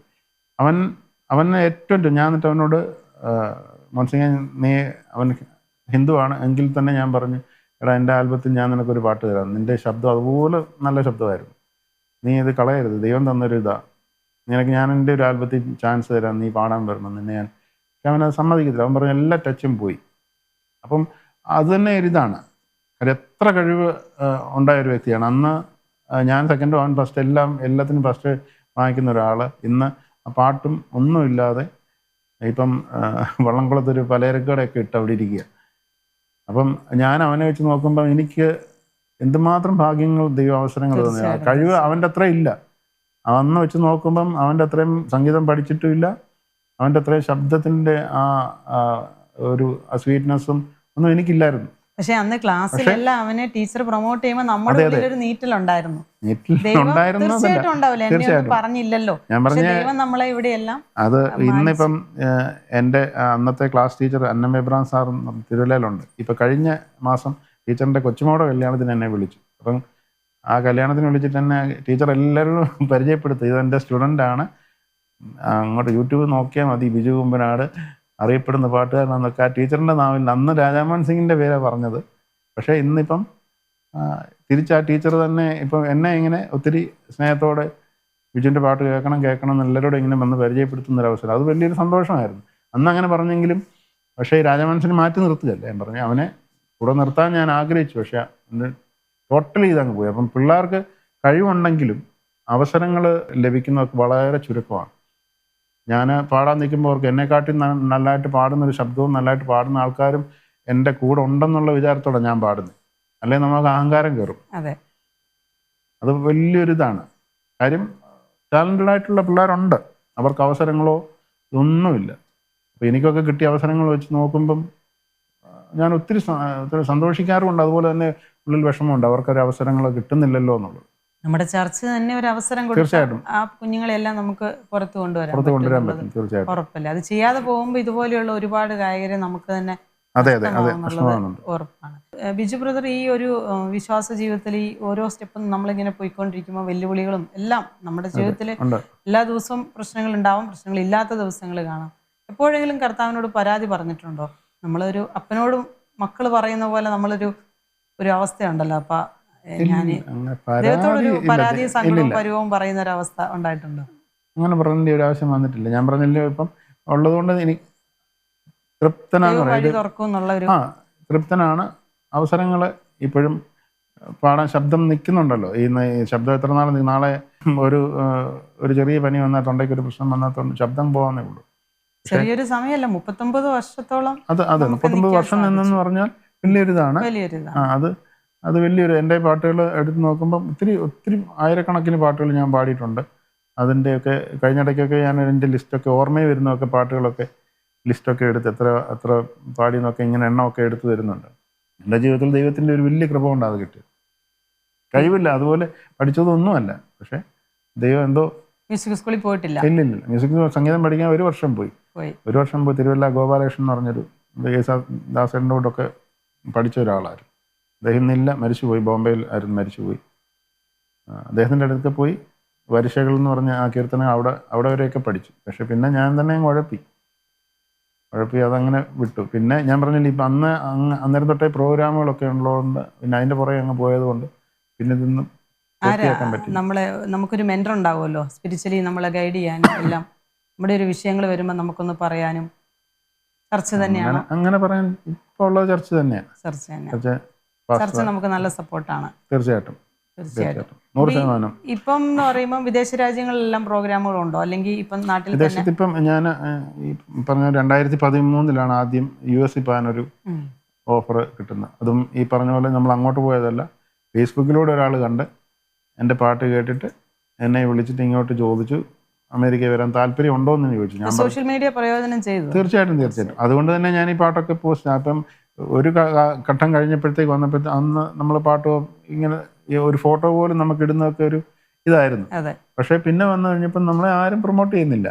നമ്മളെ ഒരു പാട്ട് പോലും നമ്മളെ ഒരു പാട്ട് പോലും ആരും എടുത്തിടുന്നില്ല. അപ്പൊ എന്നോട് എൻ്റെ വേറൊരു സുഹൃത്താണ് പറഞ്ഞത്, വിജു അങ്ങനെ ഇരുന്നാൽ പറ്റത്തില്ല, സെൽഫ് പ്രൊമോഷൻ അത് മസ്റ്റ് ഈ കാലഘട്ടത്തിൽ. അതെന്തുകൊണ്ടായിരിക്കും?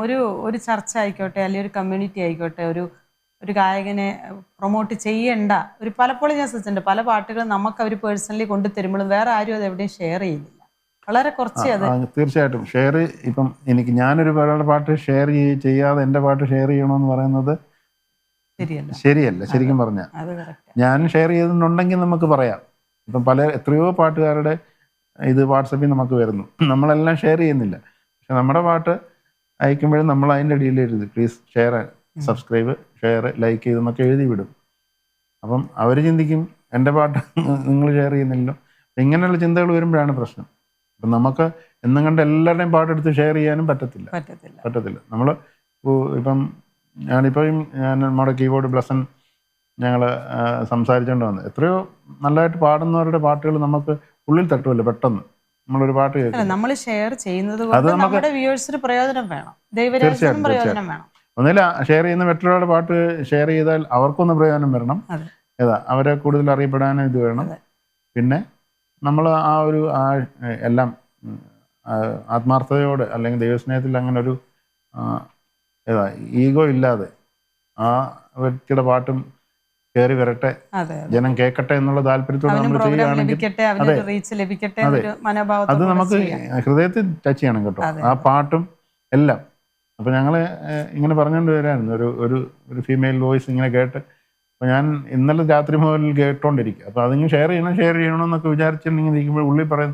അപ്പോൾ നേരത്തെ ഉള്ള പാട്ടുകാർ അവർ പറയും ഞങ്ങളുടെ ഇതുവരെ ചെയ്തിട്ടില്ല, ഈ പാട്ട് ചെയ്തു. അങ്ങനെയൊക്കെയുള്ള പ്രശ്നങ്ങളുണ്ട്. എന്തുകൊണ്ട് ബിജു ബ്രദറെ അവരെ പ്രൊമോട്ട് ചെയ്യാതെ വേറൊരാളെ പ്രൊമോട്ട് ചെയ്യുന്നു? അതിനെന്തെങ്കിലും കാരണം? അതെ അങ്ങനെ ചിന്തിക്കും, സ്വാഭാവികമായിട്ടും ചിന്തിക്കും. എല്ലാ തരത്തിലും ഓരോ പ്രശ്നങ്ങളുണ്ട്. പക്ഷെ അന്നേരം ഈ സെൽഫ് പ്രൊമോഷൻ ആണെങ്കിൽ ഒരു പ്രശ്നമില്ലല്ലോ. ഇപ്പം എൻ്റെ പാട്ട് മാത്രം ഞാൻ അങ്ങ് ഇടുകയാണെങ്കിൽ അങ്ങനെ തന്നെയാണ് എനിക്ക് അവസരങ്ങൾ കിട്ടി. ഇപ്പം അമേരിക്കയിൽ പോകുന്ന ഞാൻ പറഞ്ഞില്ല, അതങ്ങനെ എൻ്റെ പാട്ട് കേട്ട് വിളിച്ചാണ് എല്ലാം പെട്ടെന്നായിരുന്നു.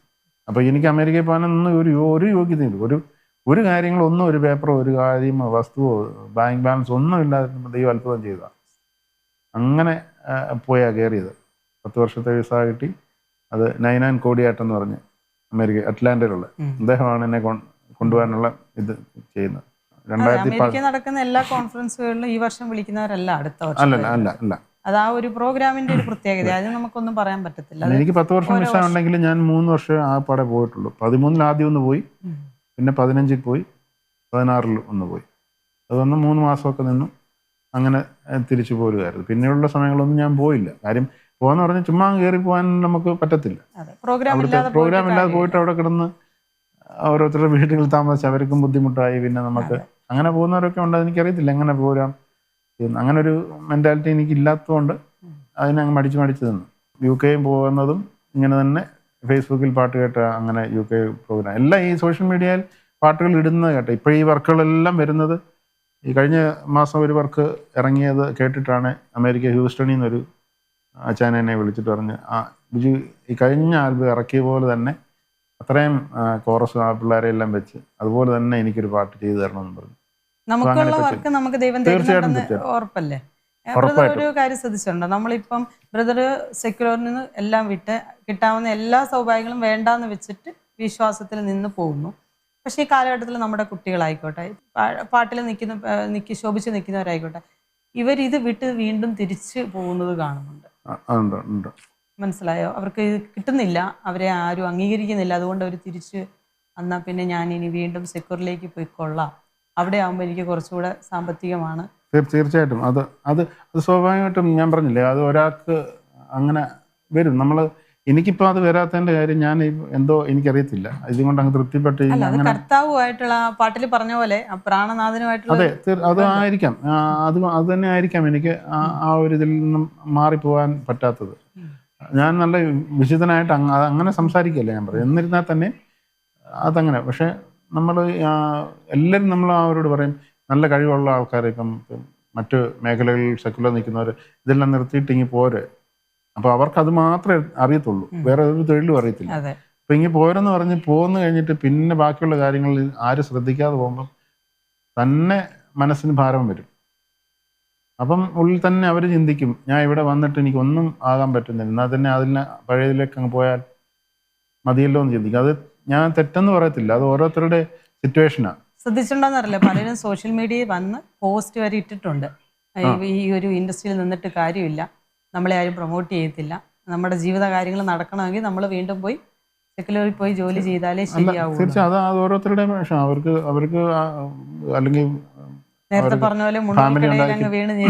അതെ, കുഞ്ഞുങ്ങളെ കാര്യം ഉണ്ടായിരിക്കും, ഫാമിലി ഉണ്ടെങ്കിൽ അങ്ങനെ കുഞ്ഞുങ്ങളുണ്ടായി അവരുടെ കാര്യങ്ങൾ നോക്കാൻ സമയത്ത് പൈസ ഇല്ലെങ്കിൽ പിന്നെ എത്ര നാൾ കടം വാങ്ങിച്ചു. പറഞ്ഞൊരു പോയിന്റാണ്, നമുക്ക് പൈസ എല്ലാത്തിനും ആവശ്യമാണ്. അതെ, സാമ്പത്തികം ഇപ്പോൾ ഒരാൾ ഇപ്പം ചർച്ച സഹായിക്കുന്ന എല്ലാത്തിനും ഒരു പരിധിയുണ്ട്. അതിനപ്പുറം പോയി കഴിഞ്ഞാൽ പ്രോഗ്രാം ഇല്ലാതിരുന്ന സമയം നമ്മള് ഇപ്പോഴും ഉണ്ട്, ഇപ്പോഴും അങ്ങനെ നമുക്ക് സാമ്പത്തികമായിട്ടുള്ള ബുദ്ധിമുട്ട് വരുന്നുണ്ട്. പക്ഷെ എൻ്റെ ഞാൻ ഇങ്ങനെ ഇരിക്കും, ദൈവം യഹോവ ഇരേ, അത് കരുതുന്ന ദൈവമാണ്, എങ്ങനെയും തിരിച്ചും മറിച്ചും നമ്മുടെ ആവശ്യങ്ങൾക്കുള്ളത് അന്നേരം ചിന്തിച്ചാൽ മതി. ദൈവം അതിനുള്ള വഴി ഇപ്പൊ തന്നെ പറഞ്ഞല്ലോ, സോഷ്യൽ മീഡിയ വഴി പലരും പ്രോഗ്രാം കണ്ടിട്ട് നമ്മളെ വിളിക്കുന്നു. നമ്മുടെ ഇത് തീരുമ്പം, നമ്മുടെ കയ്യിലെ സോഴ്സ് തീരുമ്പോഴേ ദൈവം വഴി തുറക്കുന്നുണ്ട്. അല്ല, എൻ്റെ ഒരു സ്നേഹം സന്തോഷം എന്ന് പറഞ്ഞ് സാരംഗി ഗാനമേളയ്ക്ക് പാടിക്കൊണ്ടിരുന്ന വ്യക്തി എന്നെ എന്ന് പറഞ്ഞാൽ എപ്പോഴും പ്രോഗ്രാമാണ്. സാരംഗിന് എല്ലാ സീസണിലും നല്ല പ്രോഗ്രാമാണ്. സന്തോഷം എന്ന് പറഞ്ഞാൽ അവന് മരിച്ചുപോയി. അവന് മരിക്കുന്നതിന് ഒരാഴ്ച മുമ്പ് എന്നെ ഫോൺ വിളിച്ചിട്ടുണ്ട്, ബിജു. അപ്പോൾ ഈ ഫേസ്ബുക്കിലെയും എൻ്റെ സ്റ്റാറ്റസും യൂട്യൂബിലും ഇതൊക്കെ കാണുമ്പം അവൻ്റെ വിചാരം ഞാൻ എൻ്റെ വലിയ ഹൈൽ ഒന്ന് സാമ്പത്തികമായിട്ടൊക്കെ ഭയങ്കര ഇതിലായി ഈ പാട്ട് കൊണ്ട് നടന്നിങ്ങനെ എന്നുള്ള ബന്ധത്തിലാവാൻ മതി. കേടാ ബിജു, എനിക്കിങ്ങനെ അസുഖങ്ങളൊക്കെ ഉണ്ട്, ഹോസ്പിറ്റലിൽ പോകാൻ. അവന് 500 രൂപ ചോദിച്ചേ, വെറും 500 രൂപ. അപ്പം ഞാൻ ഓർത്ത്, ഇത്രയും ഗാനമേളയ്ക്ക് പോയി സീസണിൽ എല്ലാ സീസണിലും ഭയങ്കര പ്രോഗ്രാം നല്ലതായിട്ട് പാടുന്ന ഒരു വ്യക്തിയാണ്. അപ്പം അവൻ്റെ അവസാന നിമിഷങ്ങൾ വന്നപ്പോഴത്തേക്ക് ഒരു 500 രൂപ പോലും എടുക്കാനില്ല. അപ്പം 500 രൂപ മരുന്ന് വാങ്ങിക്കാൻ എന്നോട് പറഞ്ഞ് ഞാനത് ഗൂഗിൾ പേ ചെയ്ത് കൊടുത്തു കഴിഞ്ഞ് ഈ ഒരാഴ്ച കഴിഞ്ഞാണ് അവൻ്റെ മരണം. അപ്പോൾ ഞാൻ ഭയങ്കര എനിക്ക് വിഷമമായി പോയി. അപ്പോൾ അവർ ഗാനമേള ഉണ്ടെന്ന് പറഞ്ഞാൽ പോലും, സെക്കുലർ നിൽക്കണമെന്ന് പറഞ്ഞാൽ പോലും ആ കുടുംബം അനുഭവിച്ചു പോകുന്ന ആ വിഷമതകളും പ്രയാസങ്ങളും എനിക്കതിനകത്ത് പശ്ചാത്താപമുണ്ട്, അല്ലെങ്കിൽ കുറ്റബോധമുണ്ട്. ഞാൻ അവനോട് കർത്താവിനെ പറ്റി പറഞ്ഞില്ലല്ലോ, അല്ലെങ്കിൽ ഒരു വാക്കുപോലും അവനെ അന്ന് ആശ്വസിപ്പിക്കാൻ പറ്റിയില്ലല്ലോ. അവന്റെ വിഷമങ്ങളും പൈസയോ വല്ലതും ചോദിച്ചിരുന്നെങ്കിൽ വരെങ്കിലും നമുക്ക് കമ്മ്യൂണിക്കേറ്റ് ചെയ്യാൻ പറ്റുമായിരുന്നു. തീർച്ചയായിട്ടും. അവസാനം പക്ഷെ ഒരു 500 രൂപ ചോദിച്ചുള്ളൂ. 500 രൂപ അയച്ചു കൊടുത്തു. പക്ഷെ ഒരാഴ്ച കഴിഞ്ഞപ്പോൾ അവൻ മരിക്കുന്നു. അപ്പോൾ അതൊരു വലിയ വിഷമമായിരുന്നു. പക്ഷെ ഞാൻ പറഞ്ഞ ഓരോരുത്തരും ജീവിതത്തിൽ പ്രശ്നങ്ങളെ നേരിടുന്ന പല വിധത്തിലാണ്. ബ്രദർ പറഞ്ഞപ്പോൾ ഒരു കാര്യം ശ്രദ്ധിച്ചു, നമ്മൾ ഇപ്പൊ പലപ്പോഴും ഫ്രണ്ട്ഷിപ്പുകളൊന്നും ഇപ്പൊ ഇല്ല, ആർക്കും ആരോടും ഒന്നും തുറന്നു പറയാൻ മടിയാ. അതെ, കാരണം വിശ്വസിക്കാൻ പറ്റാത്ത കാലത്തിലാണ് ജീവിക്കുന്നത്. അപ്പൊ അതുകൊണ്ട് പലരും ബ്രദറും പലരോടും പറയുന്നുണ്ടാവില്ല ബ്രദർ അനുഭവിക്കുന്ന വിഷമം. അപ്പം ബ്രദറിന് ഒരു ദൈവം ഉള്ളത് കൊണ്ട് ദൈവത്തോട് പറയാനും കരയാനും പറ്റും. അപ്പൊ ഈ ദൈവമില്ല, ഒരു ദൈവ വിശ്വാസം ഇല്ലാത്തവരുടെ അവസ്ഥ ഇതാണ്. അതാണ് ഇപ്പൊ പറഞ്ഞത്, 500 രൂപ പോലും ഒരു മനുഷ്യനും കൊടുക്കില്ല. ഇപ്പൊ ഞാൻ പറഞ്ഞ അവരെ ഇപ്പം ഇതിലോട്ട് കൊണ്ടുവന്ന് പറഞ്ഞാലും അവരാ ഇതിലേക്ക് ഞാൻ പറഞ്ഞ ആ ഒരു ബക്കറ്റിലോട്ട് വെള്ളം ഒഴിച്ച്, അല്ലെങ്കിൽ കുപ്പിയിലൊരു വെള്ളം ഒഴിച്ച് നമ്മൾ ടാപ്പ് അടച്ച് അതിൻ്റെ ഗ്യാപ്പ് അടച്ചു വെക്കുന്ന പോലെ, വെള്ളം അതിനകത്ത് സുരക്ഷിതമായിട്ട് ഇരിക്കുന്നത് പോലെ തന്നെ നമ്മൾ ദൈവഭാഗത്ത് വന്നു കഴിഞ്ഞാൽ ദൈവത്തോട് ചേർന്ന് അതിനകത്ത് ഇരിക്കണം എപ്പോഴും. അതിൽ നിന്ന് മാറി പോകുമ്പോഴാണ് നമുക്ക് ഈ ചിന്ത വരുന്നത്. പക്ഷെ എന്നെ സംബന്ധിച്ചോളം ഞാനത് മാറാൻ നിൽക്കുന്നതെന്ന് പറഞ്ഞ് ഞാൻ പറഞ്ഞ പോലെ വലിയ ദൈവഭക്തി അങ്ങനെ ആയിട്ടല്ല. പക്ഷെ എൻ്റെ ഉള്ളിൽ അങ്ങനെ ഒരു മൈൻഡുണ്ട്, ഇന്നല്ലെങ്കിൽ നാളെ ദൈവം എന്തെങ്കിലും ചെയ്യുന്നു. ഒത്തിരി ഫിനാൻഷ്യൽ ക്രൈസിസിലൂടെ കടന്നു പോകുന്ന സമയങ്ങൾ ഇപ്പോഴും കടന്നു പോകുന്നുണ്ട്. പക്ഷെ എന്നാലും ഞാൻ ഇങ്ങനെ ഉറച്ചു നിൽക്കുന്നത് നാളെ നമുക്കൊരു നല്ല ഒരു വഴി ദൈവം ഒരുക്കി തരുമെന്ന്.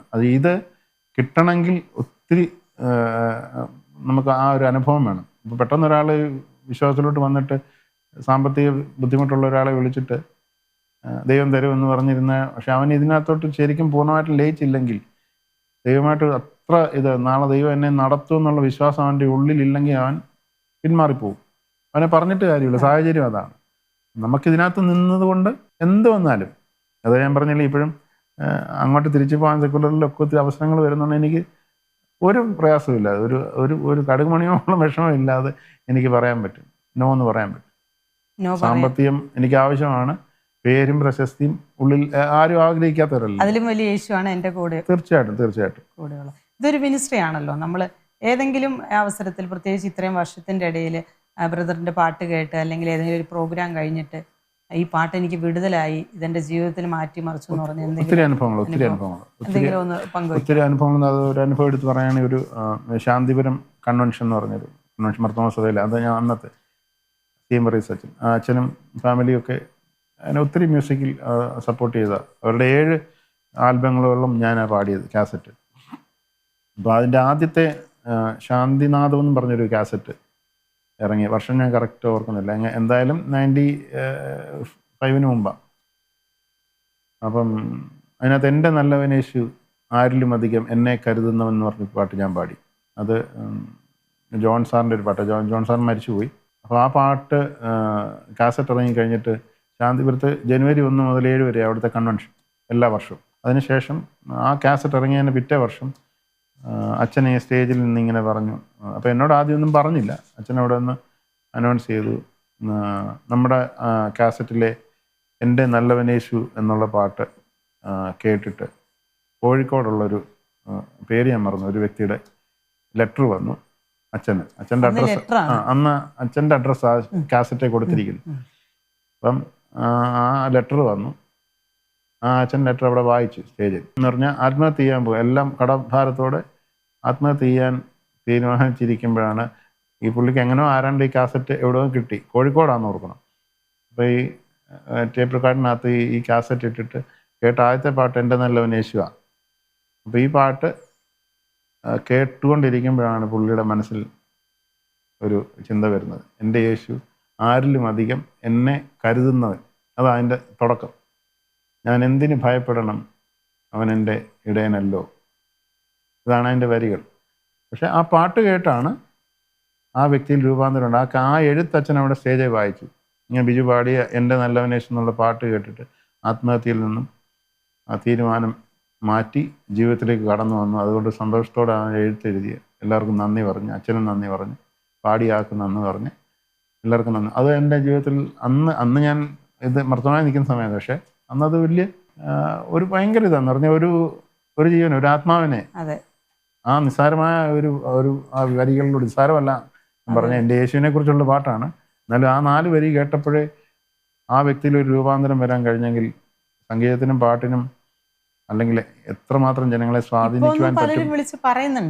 അല്ല, ഇപ്പം അങ്ങനെ ഒത്തിരി അനുഭവങ്ങളുണ്ട്. വേറൊരു അനുഭവം, അത് എൻ്റെ ശബ്ദത്തെ പ്രകീർത്തിച്ചുകൊണ്ട് അങ്ങനെ പറഞ്ഞ അനുഭവമാണ്. നമ്മുടെ ഒരു പ്രോഗ്രാം ഞാൻ പാടിക്കഴിഞ്ഞ് ഇറങ്ങി വരുമ്പോൾ ഒരു ആൻറ്റി വന്നിട്ട് എന്നെ പരിചയപ്പെട്ടിട്ട് പറഞ്ഞു, മോനെ നിൻ്റെ പാട്ട് ഞാൻ സ്റ്റേജിൽ പാടിക്കൊണ്ട് ഞാൻ കേട്ടു, ഒരു കല്യാണത്തിൻ്റെ ഫംഗ്ഷനാണ്, പാടിക്കൊണ്ട് കേട്ടു നീ, ഞാനവിടെ ഇരുന്നപ്പം ശ്രദ്ധിച്ചു, നീ ദാസ് പാടുന്ന പോലാന്നല്ലോ പാടുന്നത്. അപ്പം ഞാൻ പെട്ടെന്ന് ആൻറ്റിയോട് ദാസ് എന്ന് പറഞ്ഞ് യേശുദാസിൻ്റെ അല്ല. അപ്പം ഞാൻ അത്രയും ദാസ് എന്നൊക്കെ പറയണമെങ്കിൽ എന്തോ അടുപ്പം അദ്ദേഹമായിട്ടുണ്ടല്ലോ എന്നുള്ളൊരു ചിന്ത വന്നു. അല്ലെ പിന്നെ അങ്ങനെ ഒരു ആൻറ്റി എങ്ങനെ പറയത്തില്ല ദാസ് എന്ന്. അപ്പം ഞാൻ ചോദിച്ചു, ആൻറ്റി എവിടെ? ഞാനിങ്ങനെ എറണാകുളത്താണ്. യേശുദാസിൻ്റെ പെങ്ങൾ ജയമ്മ ആൻ്റണിയാണ്, ജയമ്മ ആൻ്റിയുടെ മദറിലോയാണ് ഞാൻ.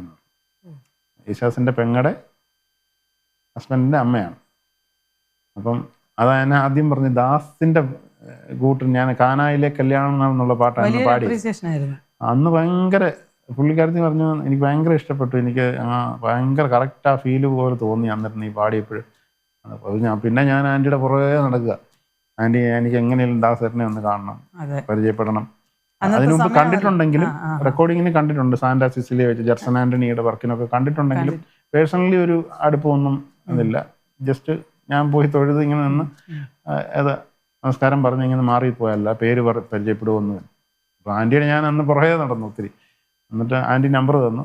എന്നോട് പറഞ്ഞു, നീ എറണാകുളത്ത് ദാസ് വന്ന എൻ്റെ വീട്ടിലാണ് അന്നേരം താമസിക്കുന്നത്, ജയമ്മ പെങ്ങളുടെ വീട്ടിലാണ് താമസിക്കുന്നത്, അപ്പം വരുമ്പം വരണം, ഞാൻ വിളിക്കാമെന്നൊക്കെ പറഞ്ഞു.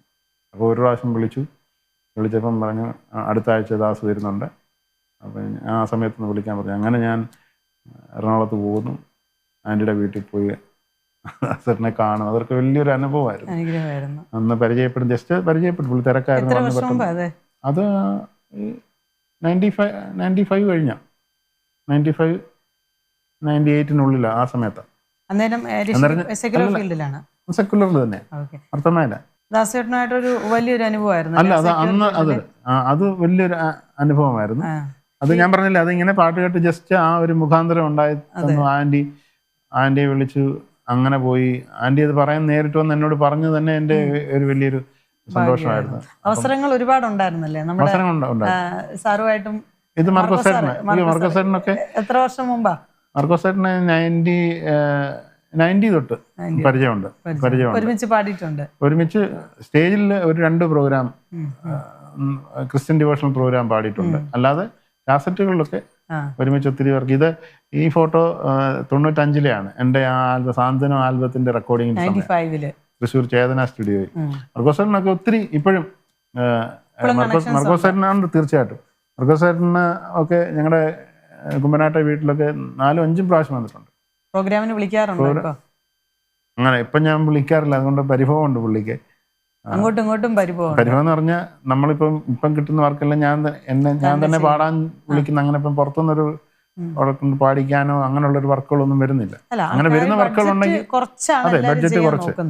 ഇപ്പം ഈ ഫീൽഡിലുള്ള എല്ലാവരും, ബിജു നാരായണായാലും മധുബാലകൃഷ്ണൻ, കെസ്റ്ററൊക്കെ നമ്മുടെ വീട്ടിലൊക്കെ പല പ്രാവശ്യം വന്നിട്ടുണ്ട്. അവരുമായിട്ടൊക്കെ നല്ല കണക്ഷനാണ്. ഇപ്പോഴും ആ സ്നേഹബന്ധത്തിനൊന്നും കുറവില്ല.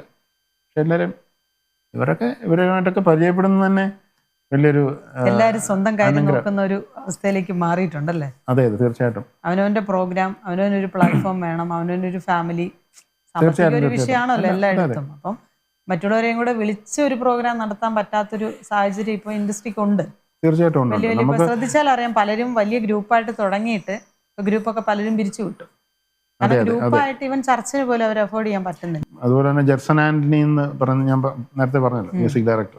അദ്ദേഹം എനിക്ക് ഒത്തിരി ഈ ഫീൽഡിൽ നമ്മളെ ഈ പലരും ഇപ്പൊ ഈ പെന്തക്കോസ്തുമായിട്ട് ഞാൻ എടുത്ത് പറയുന്നത് ശരിയോ തെറ്റോ എനിക്കറിയത്തില്ല, പക്ഷെ എൻ്റെ അനുഭവമാണ്.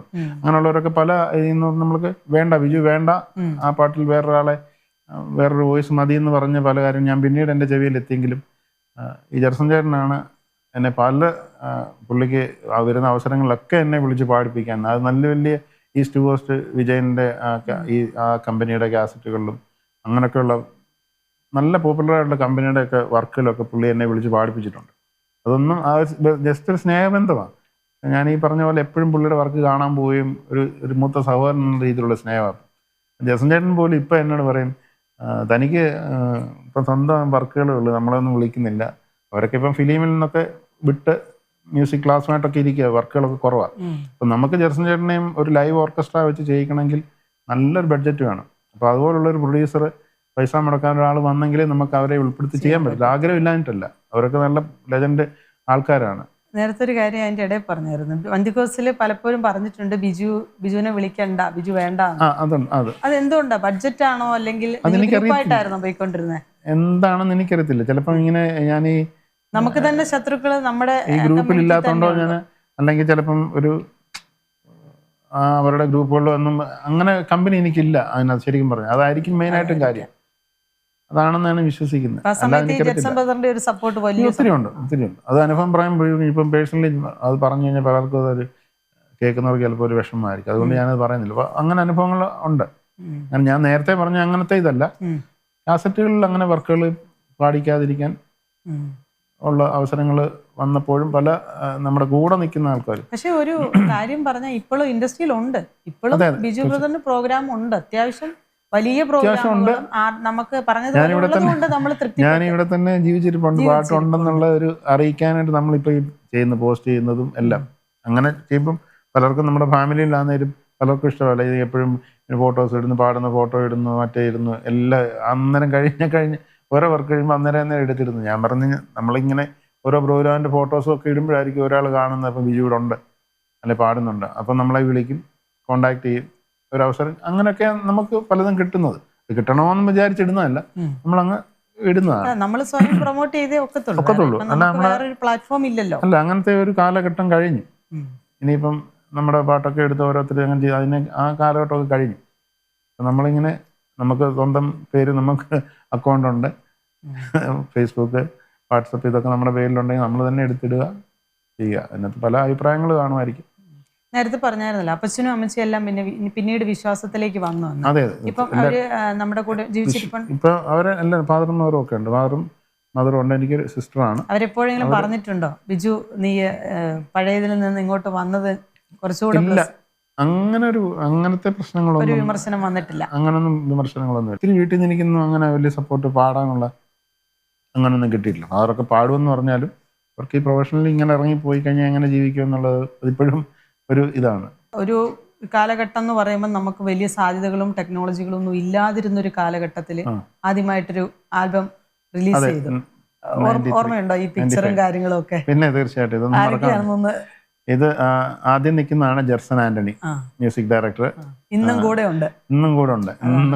വർഷങ്ങൾ എത്ര കഴിഞ്ഞിട്ടും ഇപ്പോഴും നല്ല സ്നേഹം, ആത്മാർത്ഥ സ്നേഹം എന്ന് പറഞ്ഞാൽ ഒരു കളങ്കമില്ലാത്തൊരു സ്നേഹം എന്ന് പറയാം. ഇപ്പോഴും മ്യൂസിക് ഫീൽഡിൽ എപ്പിസോഡ് കാണുന്നുണ്ടെങ്കിൽ പുള്ളിക്ക് അദ്ദേഹത്തിന് എന്നെ അങ്ങനെ ചേർന്ന് നിർത്തേണ്ട ഒരു കാര്യമില്ല. കാര്യം ഇഷ്ടംപോലെ പുള്ളിക്ക് പാട്ടുകാരും, പക്ഷെ എന്ന് പ്രത്യേക ഒരു സ്നേഹം ഇപ്പോഴും ഉണ്ട്.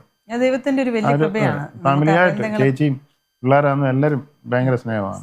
അതൊരു അടുത്ത് നിൽക്കുന്നത് നമ്മുടെ മനീഷയാണ്, പ്രശസ്ത ഗായികയും പിന്നെ ഇപ്പോഴത്തെ സിനിമാ നടിയുമാണ്.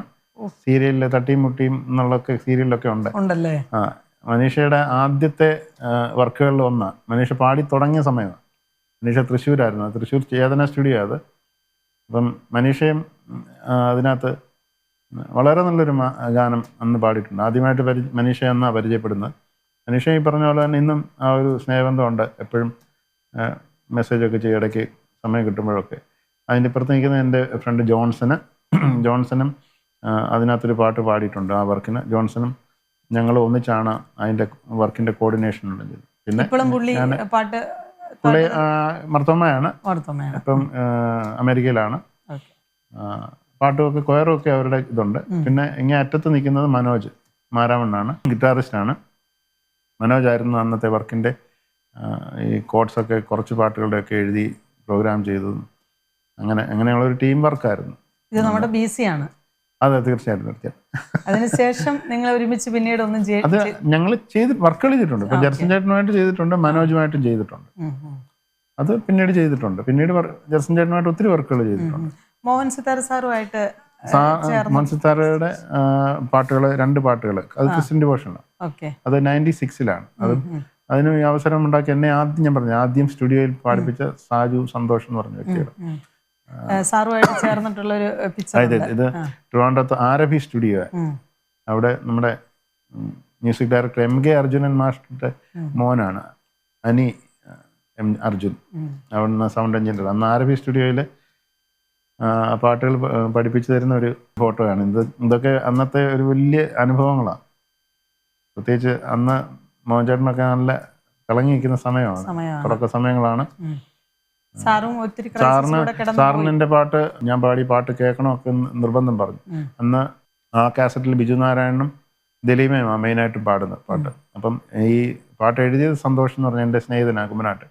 അപ്പോൾ സന്തോഷം പിന്നെ മർത്തോമ സഭയുടെ ഈ ട്രിവാൻഡ്രം ഭദ്രാസനത്തിൻ്റെ ഇപ്പോഴത്തെ മർത്തോമ മെത്രാപ്പോലിത്ത ആയിരിക്കുന്ന തിരുമേനിയുടെ അണ്ടറിലുള്ള ഒരു ഭദ്രാസനത്തിൻ്റെ യുവന സഖ്യത്തിൻ്റെ ഒരു ഫണ്ട് റൈസിങ് പ്രോഗ്രാമിൻ്റെ അതിനോടനുബന്ധിച്ച് ഈ കാസറ്റ് ഇറക്കുന്നത്. അപ്പം അവരുടെ നിർബന്ധത്തിനാണ് അദ്ദേഹത്തോട് പറഞ്ഞ് നല്ലതായിട്ട് പാടും, 2 പാട്ട് കൊടുക്കണം. പുള്ളിക്കാരനെ എന്നെ ആദ്യം ഒത്തിരി പാട്ടൊക്കെ പാടിപ്പിച്ച് നോക്കി. പുള്ളിക്ക് ഓക്കെ എന്ന് പറഞ്ഞാൽ അല്ലേ പാടിപ്പിക്കത്തില്ലായിരുന്നു പുള്ളി. സാറുമായിട്ട് അങ്ങനെ പേഴ്സണലി വലിയ ബന്ധങ്ങളൊന്നുമില്ല. പിന്നീട് ഞാൻ കണ്ടത് ഈ കാഴ്ചയുടെ മൂവി, ബ്ലസ്റ്റാൻ്റെ കാഴ്ച മൂവിയുടെ കമ്പോസിങ്ങിലാണ്. അത് ആ സമയത്താണ് അമ്പലപ്പുഴ വെച്ച് വർഷങ്ങൾക്ക് ശേഷം മീറ്റ് ചെയ്യുന്നത്. മോഹൻ സാറുമായിട്ട് ടെസ്റ്റിമണി ഒക്കെ ഷെയർ ചെയ്യാൻ സാധിച്ചിട്ടുണ്ടോ? ഇല്ല, ടെസ്റ്റിമണി അങ്ങനെ ഒരു ബന്ധം ഇല്ല. ശരിക്കും പറഞ്ഞാൽ ഇവരൊക്കെ വേറൊരു ലെവലിൽ നിൽക്കുന്നവരാണ്. എപ്പോഴെങ്കിലും ഈ സെക്യുലർ ഫീൽഡിൽ ഉണ്ടായിരുന്നവരെ നമുക്ക് പിന്നീട് കണ്ടുമുട്ടുമ്പോൾ എന്താണ് ബ്രദർ ബിജുവിൽ ഇങ്ങനെ ഒരു മാറ്റം സംഭവിച്ചത്, എന്തുകൊണ്ടാണ് ബിജു? അപ്പം നമുക്ക് നമ്മുടെ ഒരു ടെസ്റ്റിമണി ഷെയർ ചെയ്യാൻ തീർച്ചയായിട്ടും ഇപ്പം എല്ലാ സിംഗേഴ്സിനോടും ഞാൻ ആ സമയത്തൊക്കെ ഇപ്പൊ 2005 ശേഷം നാട്ടിൽ വന്നു. അതൊരു പക്ഷെ നിങ്ങൾക്ക് പറ്റുള്ളൂ, വീണ്ടും ആ ഒരു ഗ്രൂപ്പിൽ ചെന്ന് പറയാൻ പറ്റുമെങ്കിൽ അത് അവിടുന്ന് വന്നവർക്കേ പറ്റത്തുള്ളൂ. തീർച്ചയായിട്ടും എല്ലാ സെക്യുലറിലുള്ള എല്ലാവരോടും എല്ലാവർക്കും ഇപ്പം ദിലീമ ഇപ്പൊ MLA ആണല്ലോ അരൂര്. ദിലീമ ചേച്ചിയൊക്കെ നല്ല സ്നേഹബന്ധമായപ്പോഴും ഇപ്പൊ കഴിഞ്ഞ ഇടയ്ക്ക് നമ്മുടെ ട്രിവാൻഡ്രത്തെ വിഭിചാനൊക്കെ കൂടി ഒരു പ്രോഗ്രാം ചെയ്ത കഴിഞ്ഞ കുറേ വർഷം അന്ന് ദിലീമ ചേച്ചി ഉണ്ടായിരുന്നു. അന്നേരം ഞാൻ പോയി പറഞ്ഞു, അന്നേരം എന്നോട് ചോദിച്ചു ബിജു സെക്യുലർ നിർത്തിയോ ഇങ്ങനെ ചോദിച്ചു. ഞാൻ പറഞ്ഞു ഫുള്ള് നിർത്തി എന്നൊക്കെ. അപ്പോൾ അവർക്ക് അതിനകത്തൊരു വിഷമമുണ്ട്, എന്തുകൊണ്ടത് അങ്ങനെ ഉപയോഗിക്കുന്നില്ല വോയിസ്. പക്ഷേ നമ്മുടെ തീരുമാനം അതായിരുന്നു എന്നുള്ളത്. അല്ല, തിരിച്ചു പോകണമായിരുന്നെങ്കിൽ നമുക്ക് വേണമെങ്കിൽ തീർച്ചയായിട്ടും എപ്പോഴേ പോകാൻ അവസരങ്ങൾ ഇഷ്ടംപോലെ ഉണ്ട്. ഇപ്പോഴും അവസരങ്ങളുണ്ട് തിരിച്ചു പോകാനാണെങ്കിൽ. ഈ കഴിഞ്ഞിടയ്ക്കും തിരുവല്ല ബിലീവേഴ്സിൻ്റെ ഹോസ്പിറ്റലിൽ ഒരു ഫംഗ്ഷന് ചെന്നപ്പോഴും ബ്ലസ്റ്റാനെ ഞാൻ അവിടെ ഫംഗ്ഷൻ ഫ്രണ്ടിലിരിക്കുമ്പോൾ ഞാൻ ചെന്നു ബ്ലസ്റ്റാൻ്റെ അടുത്ത് വെച്ചാൽ എന്തുകൊണ്ട് വിശേഷം? അന്ന് ബിജുവിനെ ഒത്തിരി നാളായല്ലോ കണ്ടിട്ട്. ഇപ്പോൾ തൊട്ടടുത്ത് നമ്മുടെ പത്തനംതിട്ട കളക്ടർ തൊട്ടടുത്തിരിക്കുന്നു, ബ്ലസ്റ്റാൻ ഇപ്പുറത്തിരിക്കുന്നു. അപ്പോൾ ഞാൻ ചെന്നപ്പോൾ ബ്ലസ്റ്റാനെ ബിജുവിനെ ഒത്തിരി നാളായി കണ്ടിട്ട് എന്ന് പറഞ്ഞതിന് ശേഷം ഒരു കാര്യവും ഇല്ല, കളക്ടറെ പരിചയപ്പെടുത്തേണ്ട ഒരു കാര്യവും ബ്ലസ്റ്റാനില്ല. പക്ഷേ ബ്ലസ്റ്റാൻ കളക്ടറോട് പറഞ്ഞു ഇതെൻ്റെ ഫ്രണ്ടാണ്, ബിജു നല്ല പാട്ടുകാരനാണ്, പക്ഷേ പുള്ളി ഇതിനുമായി പാടത്തില്ല, അതെല്ലാം വിട്ടിട്ട് ഇപ്പം നടക്കുക. അപ്പം കളക്ടർ പറഞ്ഞു സാറൊരു ചാൻസ് കൊടുക്കുക എന്ന് അവിടെ ഇരുന്ന് പറഞ്ഞു. എന്നിട്ട് ഞാൻ കൊടുക്കാൻ റെഡിയാണ്, എപ്പോഴും റെഡിയാണ്, പക്ഷെ പുള്ളിക്ക് വേണ്ട എന്ന് പറഞ്ഞു. അപ്പം അത്രയും ഇപ്പോഴും ബ്ലസ്റ്റാനെ ഇന്നലെ മിനിഞ്ഞാന്ന് ബ്ലസ്റ്റാൻ്റെ ബർത്ത്ഡേ ആയിരുന്നു. ഞാൻ വിളിച്ചപ്പോൾ എറണാകുളത്താണ് ബർത്ത്ഡേ വിഷയം വിളിച്ചു. നല്ല സ്നേഹബന്ധമുണ്ട്, ഒരു ചാൻസ് ഒക്കെ കിട്ടാൻ ഒരു വിഷമവുമില്ല.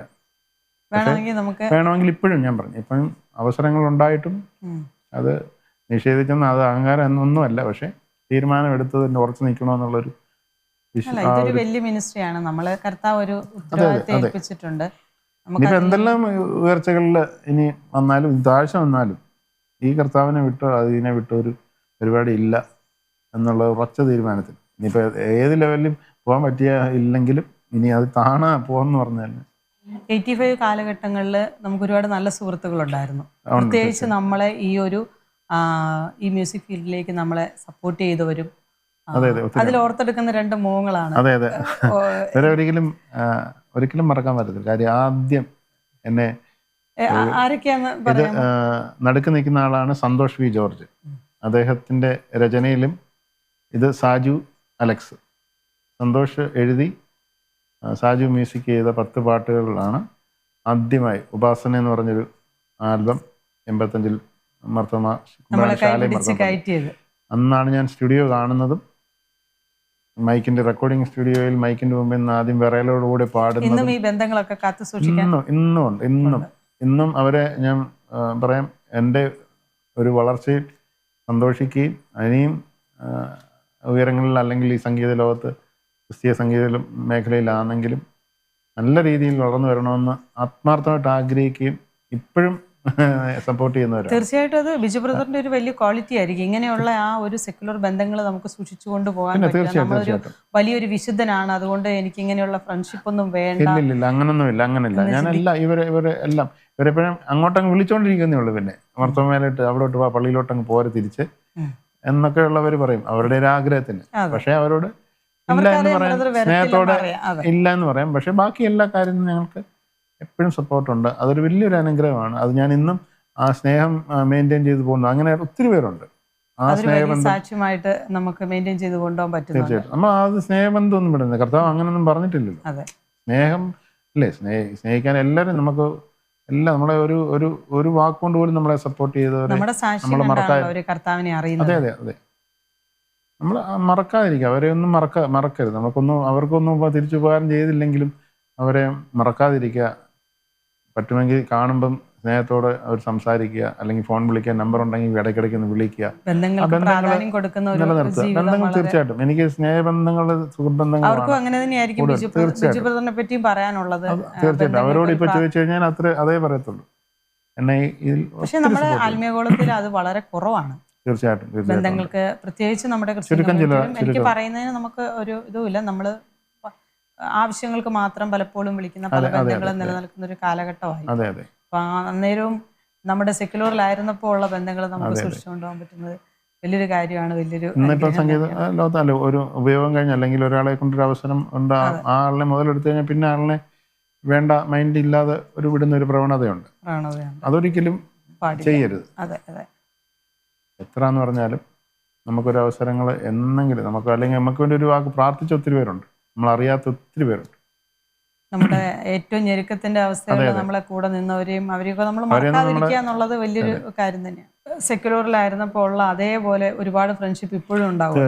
ഒരു ടീം തന്നെ കൂടെ ഉണ്ടെന്നുള്ളത് ഉറപ്പാണ്. അതിൽ യാതൊരു മാറ്റം. ആരൊക്കെയാ ഇപ്പം കൂടെ നടക്കാനും ഇതുപോലെ നമുക്കൊരു കൂട്ടായി നിൽക്കുന്ന ഒരു ടീം ആരൊക്കെയാ കൂടെയുള്ള ടീമിൽ ഇപ്പം നമുക്ക് ഉള്ളതെന്ന് പറഞ്ഞാൽ മെയിനായിട്ട് കീബോർഡ് വായിക്കുന്നവരാണ് മെയിൻ സപ്പോർട്ടുണ്ട്. ഇപ്പം എല്ലാം ഫുൾ ഓർക്കസ്ട്ര ഇല്ലെങ്കിലും നമുക്ക് കീബോർഡ് വെച്ച് തന്നെ പ്രോഗ്രാമുകൾ കൊയറാണെങ്കിലും ഒക്കെ ചെയ്യുന്നുണ്ട്. അങ്ങനെ നോക്കുമ്പം എനിക്ക് 2 പേരാണ് എൻ്റെ കൂടെ ഉള്ള എപ്പോഴും ഉള്ളത്. ഒന്ന് ബ്ലസ്സിന്, നമുക്കറിയാം നമ്മുടെ എൻ്റെ ഇന്ന് പ്രോഗ്രാം നമ്മുടെ കൂടെ ഒക്കെ ഉണ്ടായിരുന്നു, ബ്ലസ്സിന്, അതുപോലെ തന്നെ ബോബി.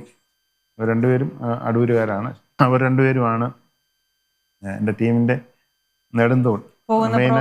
പ്രോഗ്രാമിലെല്ലാം പിന്നെ ബാക്കി ആർട്ടിസ്റ്റുകളൊക്കെ ബഡ്ജറ്റിൽ ഒതുങ്ങും. അല്ല, ബാക്കി ആർട്ടിസ്റ്റുകളൊക്കെ പല വ്യത്യസ്തം എന്ന് പറഞ്ഞാൽ തീർച്ചയായിട്ടും ബഡ്ജറ്റ് അത് നമുക്ക് അങ്ങനെയുള്ള പ്രോഗ്രാമുകളായിരിക്കും കിട്ടുന്നത്. അപ്പോൾ ആ ബഡ്ജറ്റിനകത്ത് ഒതുങ്ങുന്നതും പിന്നെ എപ്പോൾ വിളിച്ചാലും നമുക്ക് കംഫർട്ടബിൾ ആയിട്ട് നമുക്ക് നല്ലൊരു ഈ പറഞ്ഞ പോലെ നമുക്ക് പല പ്രോഗ്രാമിനും വിളിക്കുമ്പോൾ ബിജു ബ്രദർ തന്നെ പറയാറുണ്ട്, എനിക്ക് കംഫർട്ടബിൾ ആയ കീബോർഡിസ്റ്റ് ഇന്ന ആളാണ്, ഇന്ന ആളെ ഞാൻ തന്നെ കൊണ്ടുവരാന്ന് നമ്മളോടും പലപ്പോഴും പറഞ്ഞിട്ടുണ്ട്. അത് നമ്മൾ ആ വർഷങ്ങളായിട്ട് ഒന്നിച്ച് പോകുമ്പോൾ നമുക്ക് നമ്മുടെ ടേസ്റ്റുകളെല്ലാം അങ്ങോട്ടും ഇങ്ങോട്ടും അവരുടെയും നമുക്ക് അങ്ങോട്ട് അറിയാൻ പറ്റും കറക്റ്റ്. പിന്നെ ബാക്കി ആർട്ടിസ്റ്റുകളൊക്കെ സ്ഥിരമല്ല, പലരെയും മാറി മാറി വിളിക്കും. പക്ഷേ ഈ കീബോർഡ് 2 പേരും അവരെപ്പോഴും കൂടെ ഉണ്ട്. അവരെ 2 പേരെയും മറക്കാതിരിക്കുമ്പോൾ പിന്നെ നമുക്ക് പാടാൻ ഫീമെയിൽ കോറസ് ഒക്കെ ഉണ്ട്.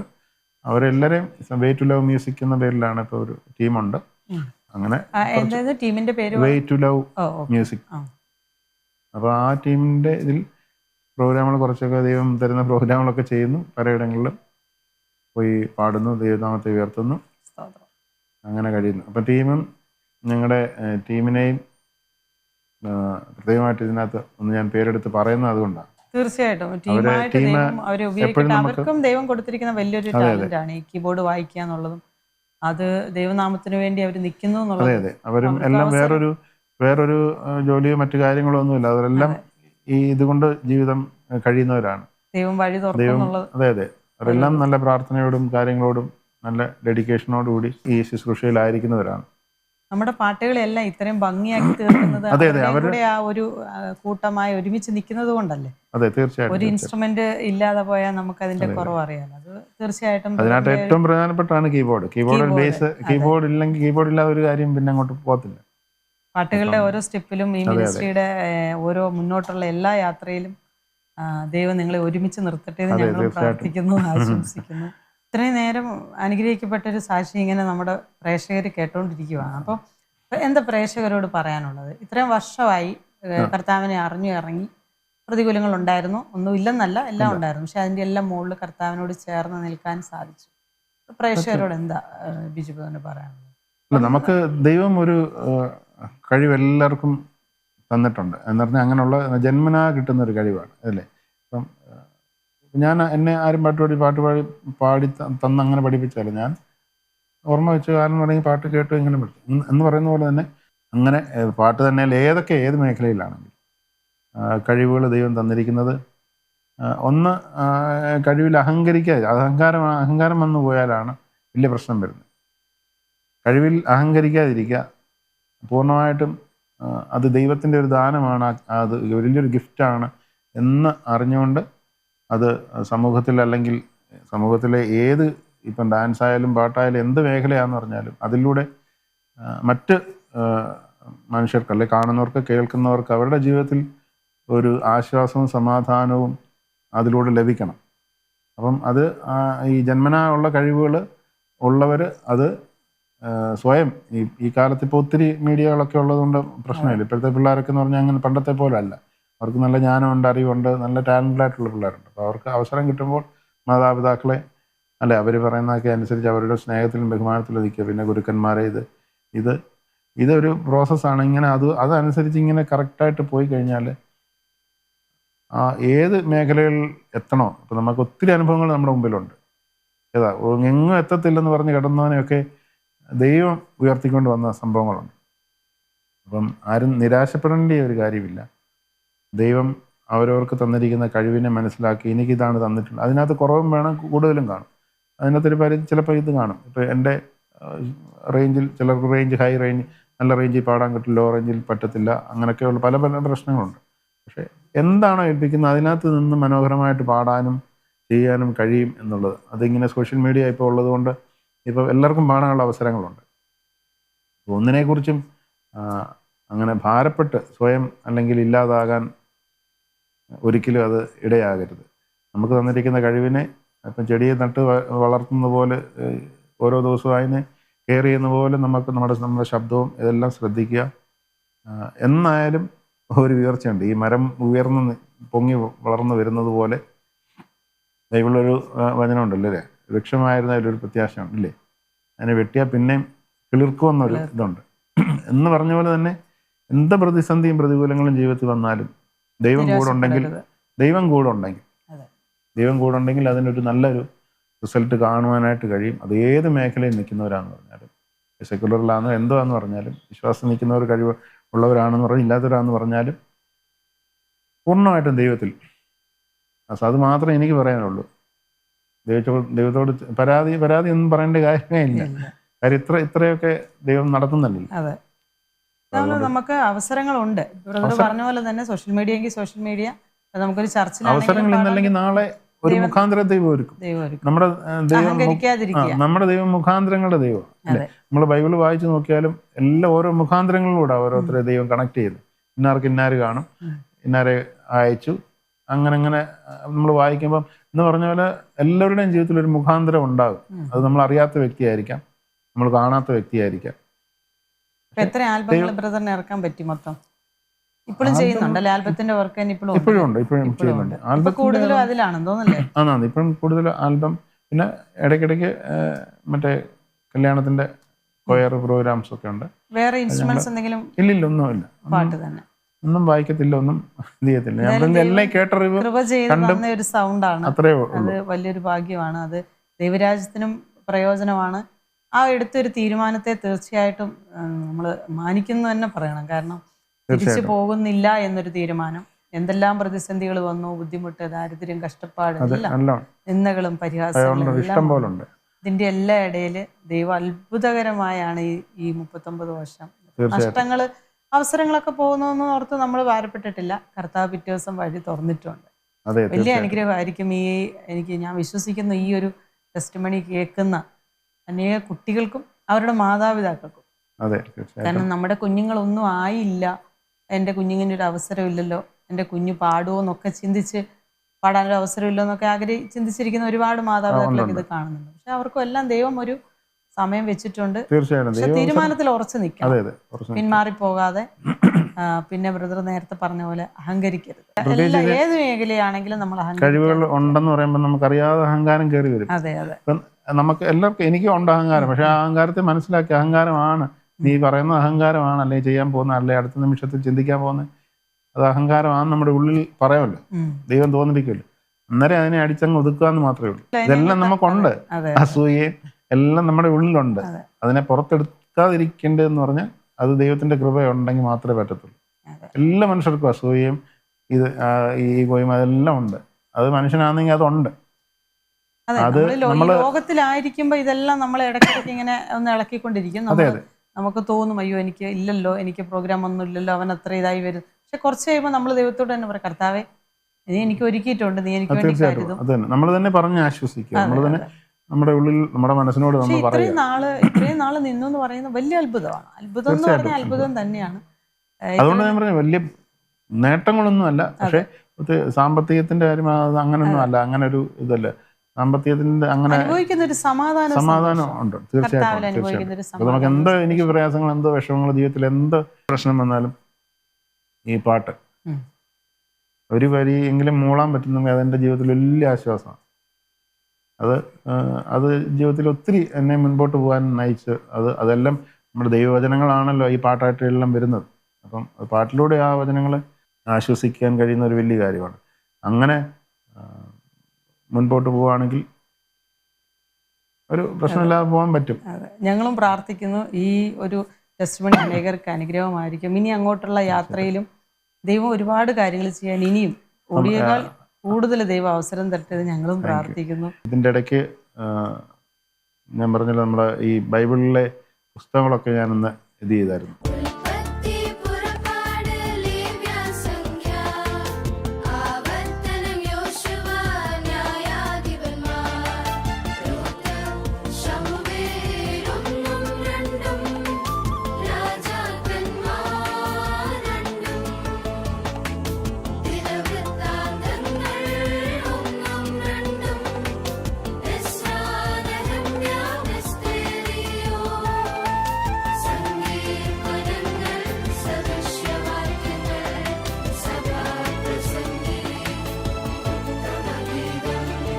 എന്താ ഇങ്ങനെ ഒരു പ്രോഗ്രാം, പ്രത്യേകിച്ച് ഈ ഒരു ഉൽപ്പത്തി മുതൽ വെളിപ്പാട് വരെ ബൈബിള് പഠിക്കണമെന്നൊരു തീരുമാനം എടുത്തതാണോ?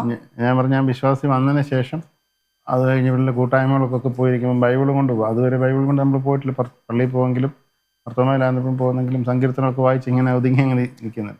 അപ്പം ഇങ്ങനെയുള്ള കൂട്ടായ്മകൾ പെന്തക്കോസ്ത് ചർച്ചകളിലൊക്കെ പോകുമ്പോൾ പ്രസംഗിക്കുന്ന പ്രാസംഗികർ വന്നിരിക്കുമ്പോൾ ഇന്ന ഭാഗം നമുക്ക് വായിക്കാം, എല്ലാവരും ബൈബിൾ എടുക്കുന്ന പറയുമ്പോൾ ഞാൻ ബൈബിളൊക്കെ എടുത്തു വെച്ചിട്ട് ഫ്രണ്ടിൽ ഇരുന്ന് ഇങ്ങനെ പേപ്പർ മറിച്ച് തപ്പും. എനിക്ക് എടുക്കാൻ അറിയത്തില്ല, അന്നേരം എടുക്കാൻ അറിയത്തില്ല, കാരണം നമ്മൾക്ക് ഇങ്ങനെ ശീലിച്ചിട്ടില്ല. അപ്പം കുറേ മീറ്റിങ്ങുകൾക്ക് ഇങ്ങനെ പോയി കഴിഞ്ഞപ്പോൾ എനിക്ക് തന്നെ ഉള്ളിലൊരു പ്രയാസമായി പോയി. അയ്യോ, എല്ലാവരും പെട്ടെന്ന് എനിക്ക് വായിക്കണമെന്നുണ്ട്, പെട്ടെന്ന് എടുത്ത് വായിക്കണമെന്നൊക്കെ ഒരു ആഗ്രഹമുണ്ട്. പക്ഷേ ഇത് പെട്ടെന്ന് ഈ ഭാഗം എടുക്കാൻ പറ്റില്ല. ഏത് പുസ്തകം ഏത് കഴിഞ്ഞ് ഏതാണെന്നൊന്നും അറിയത്തില്ല. അപ്പം ശരിക്കും ഞാൻ ഷാർജയിൽ ഇരിക്കുമ്പോൾ തന്നെയാണ് ഞാൻ എന്നിട്ട് ഈ ഉൽപ്പത്തി മുതലെല്ലാം ഒരു പേപ്പറിലോട്ട് എഴുതി, എല്ലാ പുസ്തകങ്ങളും എഴുതിയിട്ട്. അപ്പം എനിക്ക് എൻ്റെ മെമ്മറി നിൽക്കണമെങ്കിൽ പാട്ടാക്കിയാൽ ഒരിക്കലും മറന്നു പോകത്തില്ല, ഒരു ട്യൂണാക്കിയാൽ. അപ്പോൾ ഞാൻ ഷാർജയിൽ അന്ന് റൂമിൽ ഇരുന്ന് ഇതെല്ലാം നിരത്തി ഓരോ പേരുകൾ എഴുതിയിട്ട് ദൈവം അന്ന് ഒരു ട്യൂൺ ചെന്ന് ഇങ്ങനെ ഉൽപ്പത്തി പുറപ്പാട് ഇങ്ങനെ എഴുതി ട്യൂൺ ചെയ്ത് അത് അപ്പം തന്നെ എൻ്റെ ഹൃദയമായി. അപ്പോൾ ഇപ്പം ഒരു യെശയ്യാവിൻ്റെ പുസ്തകമെല്ലാം ഇത്ര ദൈവം പറഞ്ഞു കഴിഞ്ഞാൽ എനിക്ക് ഇന്നത് കഴിഞ്ഞാൽ ഇന്നതെന്നുള്ള പാട്ട് എൻ്റെ ഓർമ്മ വരും. ആദ്യമായിട്ടായിരിക്കും ഒരാൾ ഇങ്ങനെ ഒരു അത് ഞാൻ ചെയ്ത് ശീലിച്ച് കഴിഞ്ഞപ്പോഴത്തേക്ക് പിന്നെ ഇപ്പം എനിക്ക് ഒരു പ്രശ്നമില്ല. ഇപ്പം എത്ര എന്ന് പറഞ്ഞാലും നമുക്ക് പെട്ടെന്ന് മെമ്മറിയിൽ ഈ ട്യൂണാണ് വരുന്നത്. ഏത് ഭാഗം എടുക്കേണ്ടതെന്ന് അന്നേരം കറക്റ്റ് അറിയാൻ പറ്റും. അപ്പോൾ അത് ഞാൻ 2007 ചെയ്തു വെച്ചു. പക്ഷേ 2015 എങ്ങാണ്ടാണെന്ന് തോന്നുന്നു വീഡിയോ ചെയ്യുന്നത്. നമ്മുടെ ഡിവൈൻ ചർച്ച്, ഞങ്ങളുടെ ചർച്ചിൻ്റെ സൺഡേ സ്കൂൾ ഫണ്ട് എനിക്ക് വേണ്ടി അത് ചെയ്ത് സൺഡേ സ്കൂളിലെ പിള്ളേരെ കൊണ്ട് പാടിപ്പിച്ച് കുട്ടികൾക്കും ബ്ലെസ്സിങ് ആയി. അത് കുട്ടികൾക്കല്ല, അനേകായിരങ്ങൾക്ക്. ഇത് വേറൊരു ചാനലിലാണ് അന്ന് ഇട്ടത്. ആ ചാനലിൽ ഒത്തിരി വൈറലായി, അതിലെ ലക്ഷങ്ങൾ കണ്ടു. എനിക്ക് ഒത്തിരി, ഞാൻ പ്രോഗ്രാമിന് പോകുമ്പോൾ ഒത്തിരി ആൾക്കാർ എനിക്ക് ആ ഒരിത് പറയുന്നുണ്ട്, ബിജുവിൻ്റെ ആ ഉൽപ്പത്തി ബൈബിൾ ഭാഗങ്ങൾ ഞങ്ങൾക്ക് ഒത്തിരി പ്രയോജനം ചെയ്തെന്ന് പറഞ്ഞു. അത് വലിയൊരു ആശ്വാസം. കാര്യം ഇപ്പോഴും പല പ്രായമുള്ളവർക്കും നമ്മുടെ ചർച്ചയിൽ വന്നിരിക്കുന്നവർക്ക് പുസ്തകം എടുക്കാൻ അറിയില്ല. വേദഭാഗം പറയുന്നുണ്ടെങ്കിൽ ഇങ്ങനെ പേപ്പർ മറിച്ചുകൊണ്ടിരിക്കത്തേ ഉള്ളൂ, അല്ലെ അടുത്തിരിക്കുന്നവരുടെ നോക്കും. അല്ല, ഇപ്പം എല്ലാവരും ഫോണിലേക്ക് വേഗം എടുക്കും. ഇപ്പം പിന്നെ ഫോണുണ്ട്, എളുപ്പമുണ്ട്. പക്ഷേ എന്നിരുന്നാൽ തന്നെ നമ്മുടെ ബൈബിളിൽ പെട്ടെന്ന് എടുക്കാൻ പറ്റുന്ന, അത് എനിക്ക് വേണ്ടി ചെയ്തതാണ്. പക്ഷേ ആയിരങ്ങൾക്ക് അതൊരു ഒത്തിരി ആൾക്കാർ, പല രാജ്യങ്ങളിലുള്ള ആൾക്കാർ വന്ന് എന്നോട് പറഞ്ഞിട്ടുണ്ട്.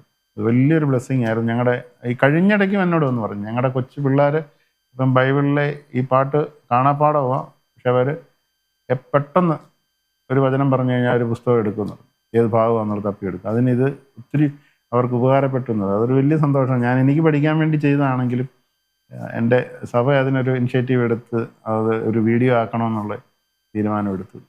ഒത്തിരി സന്തോഷം. എന്തെങ്കിലും പുതിയത് ഇതുപോലെ ഇറങ്ങാനുണ്ടോ? ഇനിയും ശരിക്കും പറഞ്ഞ ഒരു പ്രോജക്റ്റ് ഇങ്ങനെ കുറേ നാളായിട്ട് ട്യൂൺ ചെയ്ത് വെച്ചിരിക്കുക. അത് നമ്മുടെ ഒരു സോഷ്യൽ കമ്മിറ്റ്മെൻ്റ് ഉള്ളൊരു സംഗതിയാണ്. അത് ഞാൻ ശരിക്കും പറഞ്ഞാൽ ബിബിച്ചാനോടും ഒരു പ്രാവശ്യം ഞാൻ പറഞ്ഞിരുന്നു ഇതിനെപ്പറ്റി. അത് ഞാൻ പറഞ്ഞു നമ്മുടെ മനോജ് എബ്രഹാം സാറിനോട് ഞാൻ പറഞ്ഞു. എന്ന് പറഞ്ഞാൽ ഇപ്പം നമ്മുടെ നാട്ടിൽ അമ്മമാർ കുഞ്ഞുങ്ങളെ കൊല്ലുന്നു. ഏതാ കൊച്ചു കുഞ്ഞുങ്ങളെ പോലും ഇവിടെ തിരുവനന്തപുരത്തൊക്കെ അല്ലേ ഈ പാറയിൽ കല്ലിലടിച്ച് 2 കൊന്ന് ദിവസം മുമ്പ് കൂടെ ഒരു കൊച്ചിനെ അങ്ങനെ കൊച്ചുങ്ങളെ കൊല്ലുന്നു. പിന്നെ മദ്യപാനം, മയക്കുമരുന്ന്, ഇതിൻ്റെ എല്ലാം പീഡനങ്ങളും കൊലപാതകങ്ങളും ഒക്കെ വർദ്ധിച്ചുകൊണ്ടിരിക്കുക. അപ്പോൾ അതിനെ ബേസ് ചെയ്തൊരു സംഭവം ഒരു പാട്ടാക്കി ചെയ്യണമെന്നൊരു വലിയ ആഗ്രഹത്തില്ല. അപ്പം ആരെ കൊണ്ട് എഴുതിക്കുമെന്ന് വെച്ചപ്പം പിന്നെ ഞാൻ ചിറ്റൂർ ഗോപി ചേട്ടനെ വിളിച്ച് പറഞ്ഞു ഇങ്ങനെ ഒരു പാട്ട്, ഇങ്ങനെ ആശയം പറഞ്ഞു കൊടുത്തു. ഈ സംഭവങ്ങളെല്ലാം വരണം, പീഡനങ്ങളെ, കുഞ്ഞുങ്ങളെ കൊല്ലുന്ന അതിനെ എല്ലാം, പിന്നെ മാതാപിതാക്കളെ ബഹുമാനിക്കുക, അധ്യാപകരെ ബഹുമാനിക്കാതിരിക്കുക, അങ്ങനെയൊക്കെയുള്ള. അപ്പോൾ അതെല്ലാം വിഷയങ്ങൾ വരണമെന്ന് വെച്ച് അങ്ങനൊരു സോഷ്യൽ കമ്മിറ്റ്മെൻ്റ് ഉള്ളൊരു പാട്ട് അദ്ദേഹം എഴുതി തന്നു. ഞാൻ ട്യൂൺ ചെയ്തു. അതിൻ്റെ ഓർക്കസ്ട്രേഷനൊന്നും ചെയ്തില്ല. പക്ഷേ അതെനിക്ക് വലിയൊരു ആഗ്രഹം എന്ന് പറഞ്ഞാൽ അത് പൊതുസമൂഹത്തിൽ ഒരു നമ്മുടെ ഈ പെന്തക്കോസ് അങ്ങനെ മേഖലകളിൽ മാത്രം ഒതുങ്ങാനല്ല, എല്ലാ സമൂഹത്തിലും അത് ഒന്ന് പബ്ലിഷ് ചെയ്യണമെന്ന് വലിയൊരു ആഗ്രഹത്തിലേക്ക്. അത് ഞാൻ നമ്മുടെ മനോജ് എബ്രഹാം സാറിനെ കണ്ടപ്പം സാറിനോട് പറഞ്ഞു. സാർ അന്ന് എന്നോട് പറഞ്ഞു അത് ചെയ്യേ, ഞാൻ ഇതിലൂടെ നമുക്ക് എന്താ ഈ ജനകീയ പോലീസ് ഇതിൻ്റെ ഉണ്ടല്ലോ, അതിനകത്തൂടെ ഒക്കെ നമുക്ക് എന്തെങ്കിലും ചെയ്യാൻ പറ്റുമെങ്കിൽ ചെയ്യാം എന്നൊക്കെ പറഞ്ഞു. പക്ഷെ അതിന് ഇറക്കണമെങ്കിൽ നല്ലൊരു തുക വേണം, നല്ലൊരു പ്ലാറ്റ്ഫോമും വേണം. എനിക്ക് എല്ലാ ആൾക്കാരെ, എല്ലാ കമ്മ്യൂണിറ്റിയിലുള്ളവരെ ഉൾപ്പെടുത്തി ചെയ്യണമെന്നൊരു ആഗ്രഹമുണ്ട്. നല്ല ഒരു റീച്ച് കിട്ടുന്ന ഒരു പ്ലാറ്റ്ഫോം. അതെ, അങ്ങനത്തെ ഒരു വലിയൊരു സംഭവമായിട്ട് എൻ്റെ മനസ്സിൽ അത് വലിയൊരു ഇതായിട്ടിരിക്കുകയാണ്. അതിന് എപ്പോഴും ഇറക്കാൻ പറ്റുമെന്ന് അറിയത്തില്ല. എപ്പോഴും മുമ്പേ പറഞ്ഞ പോലെ ദൈവം അതിനുവേണ്ടി ഒരു മുഖാന്തരം ഒരുക്കി തരും. അതിനുവേണ്ടി വെയിറ്റ് ചെയ്യുകയാണ്. അതൊരു എൻ്റെ ഒരു മെയിൻ പ്രോജക്റ്റ്. അത് ഇനിയും ദൈവം ധാരാളം ചെയ്യാൻ സഹായിക്കട്ടെ. ഞങ്ങളും പ്രാർത്ഥിക്കുന്നു. ഒത്തിരി സന്തോഷം. ഇത്രയും നേരം ഹാർവസ്റ്റ് TV പ്രേക്ഷകരോടൊപ്പം അനുഭവങ്ങൾ പങ്കുവച്ചു. അനുഭവങ്ങൾ ഇതൊന്നും ആവില്ല, ഇതിലപ്പുറം ഉണ്ടോ നമുക്കറിയാം. പക്ഷെ എങ്കിലും ഈ ഒരു കാലഘട്ടത്തിന്, ഈ ഒരു നേരത്തെ ഞാൻ പറഞ്ഞതുപോലെ 39 വർഷമാണ് നമ്മൾ കർത്താവിൻ്റെ കൂടെ നടക്കുന്നു. തീർച്ചയായിട്ടും ഒരപ്പനും മോനും തമ്മിലുള്ളൊരു ബന്ധം, വെറുപ്പില്ല. നമുക്ക് ആരോടും പകയും വിദ്വേഷമൊന്നുമില്ല. നമ്മൾ നമ്മുടെ വിഷമങ്ങൾ കർത്താവിനോട് പറയുന്നു. കർത്താവ് നമ്മളെ നടത്തുന്നു, ബലപ്പെടുത്തുന്നു. ഇനിയും ഒത്തിരി പേർക്ക് ബ്രദറിൻ്റെ പാട്ടിലൂടെ അനേകർക്ക് വിടുതലാവട്ടെ. അങ്ങനെ ഒരു സുവിശേഷം അറിയിക്കാൻ ഒരു ഭാഗ്യം കൂടെ ദൈവം തന്നല്ലോ. അതൊരു വലിയൊരു അനുഗ്രഹമാണ്. ഇത്രയും നേരം ഞങ്ങളുടെ പ്രേക്ഷകർക്ക് വേണ്ടി സമയം ചെലവഴിച്ചത് ഒത്തിരി നന്ദി. Thank you.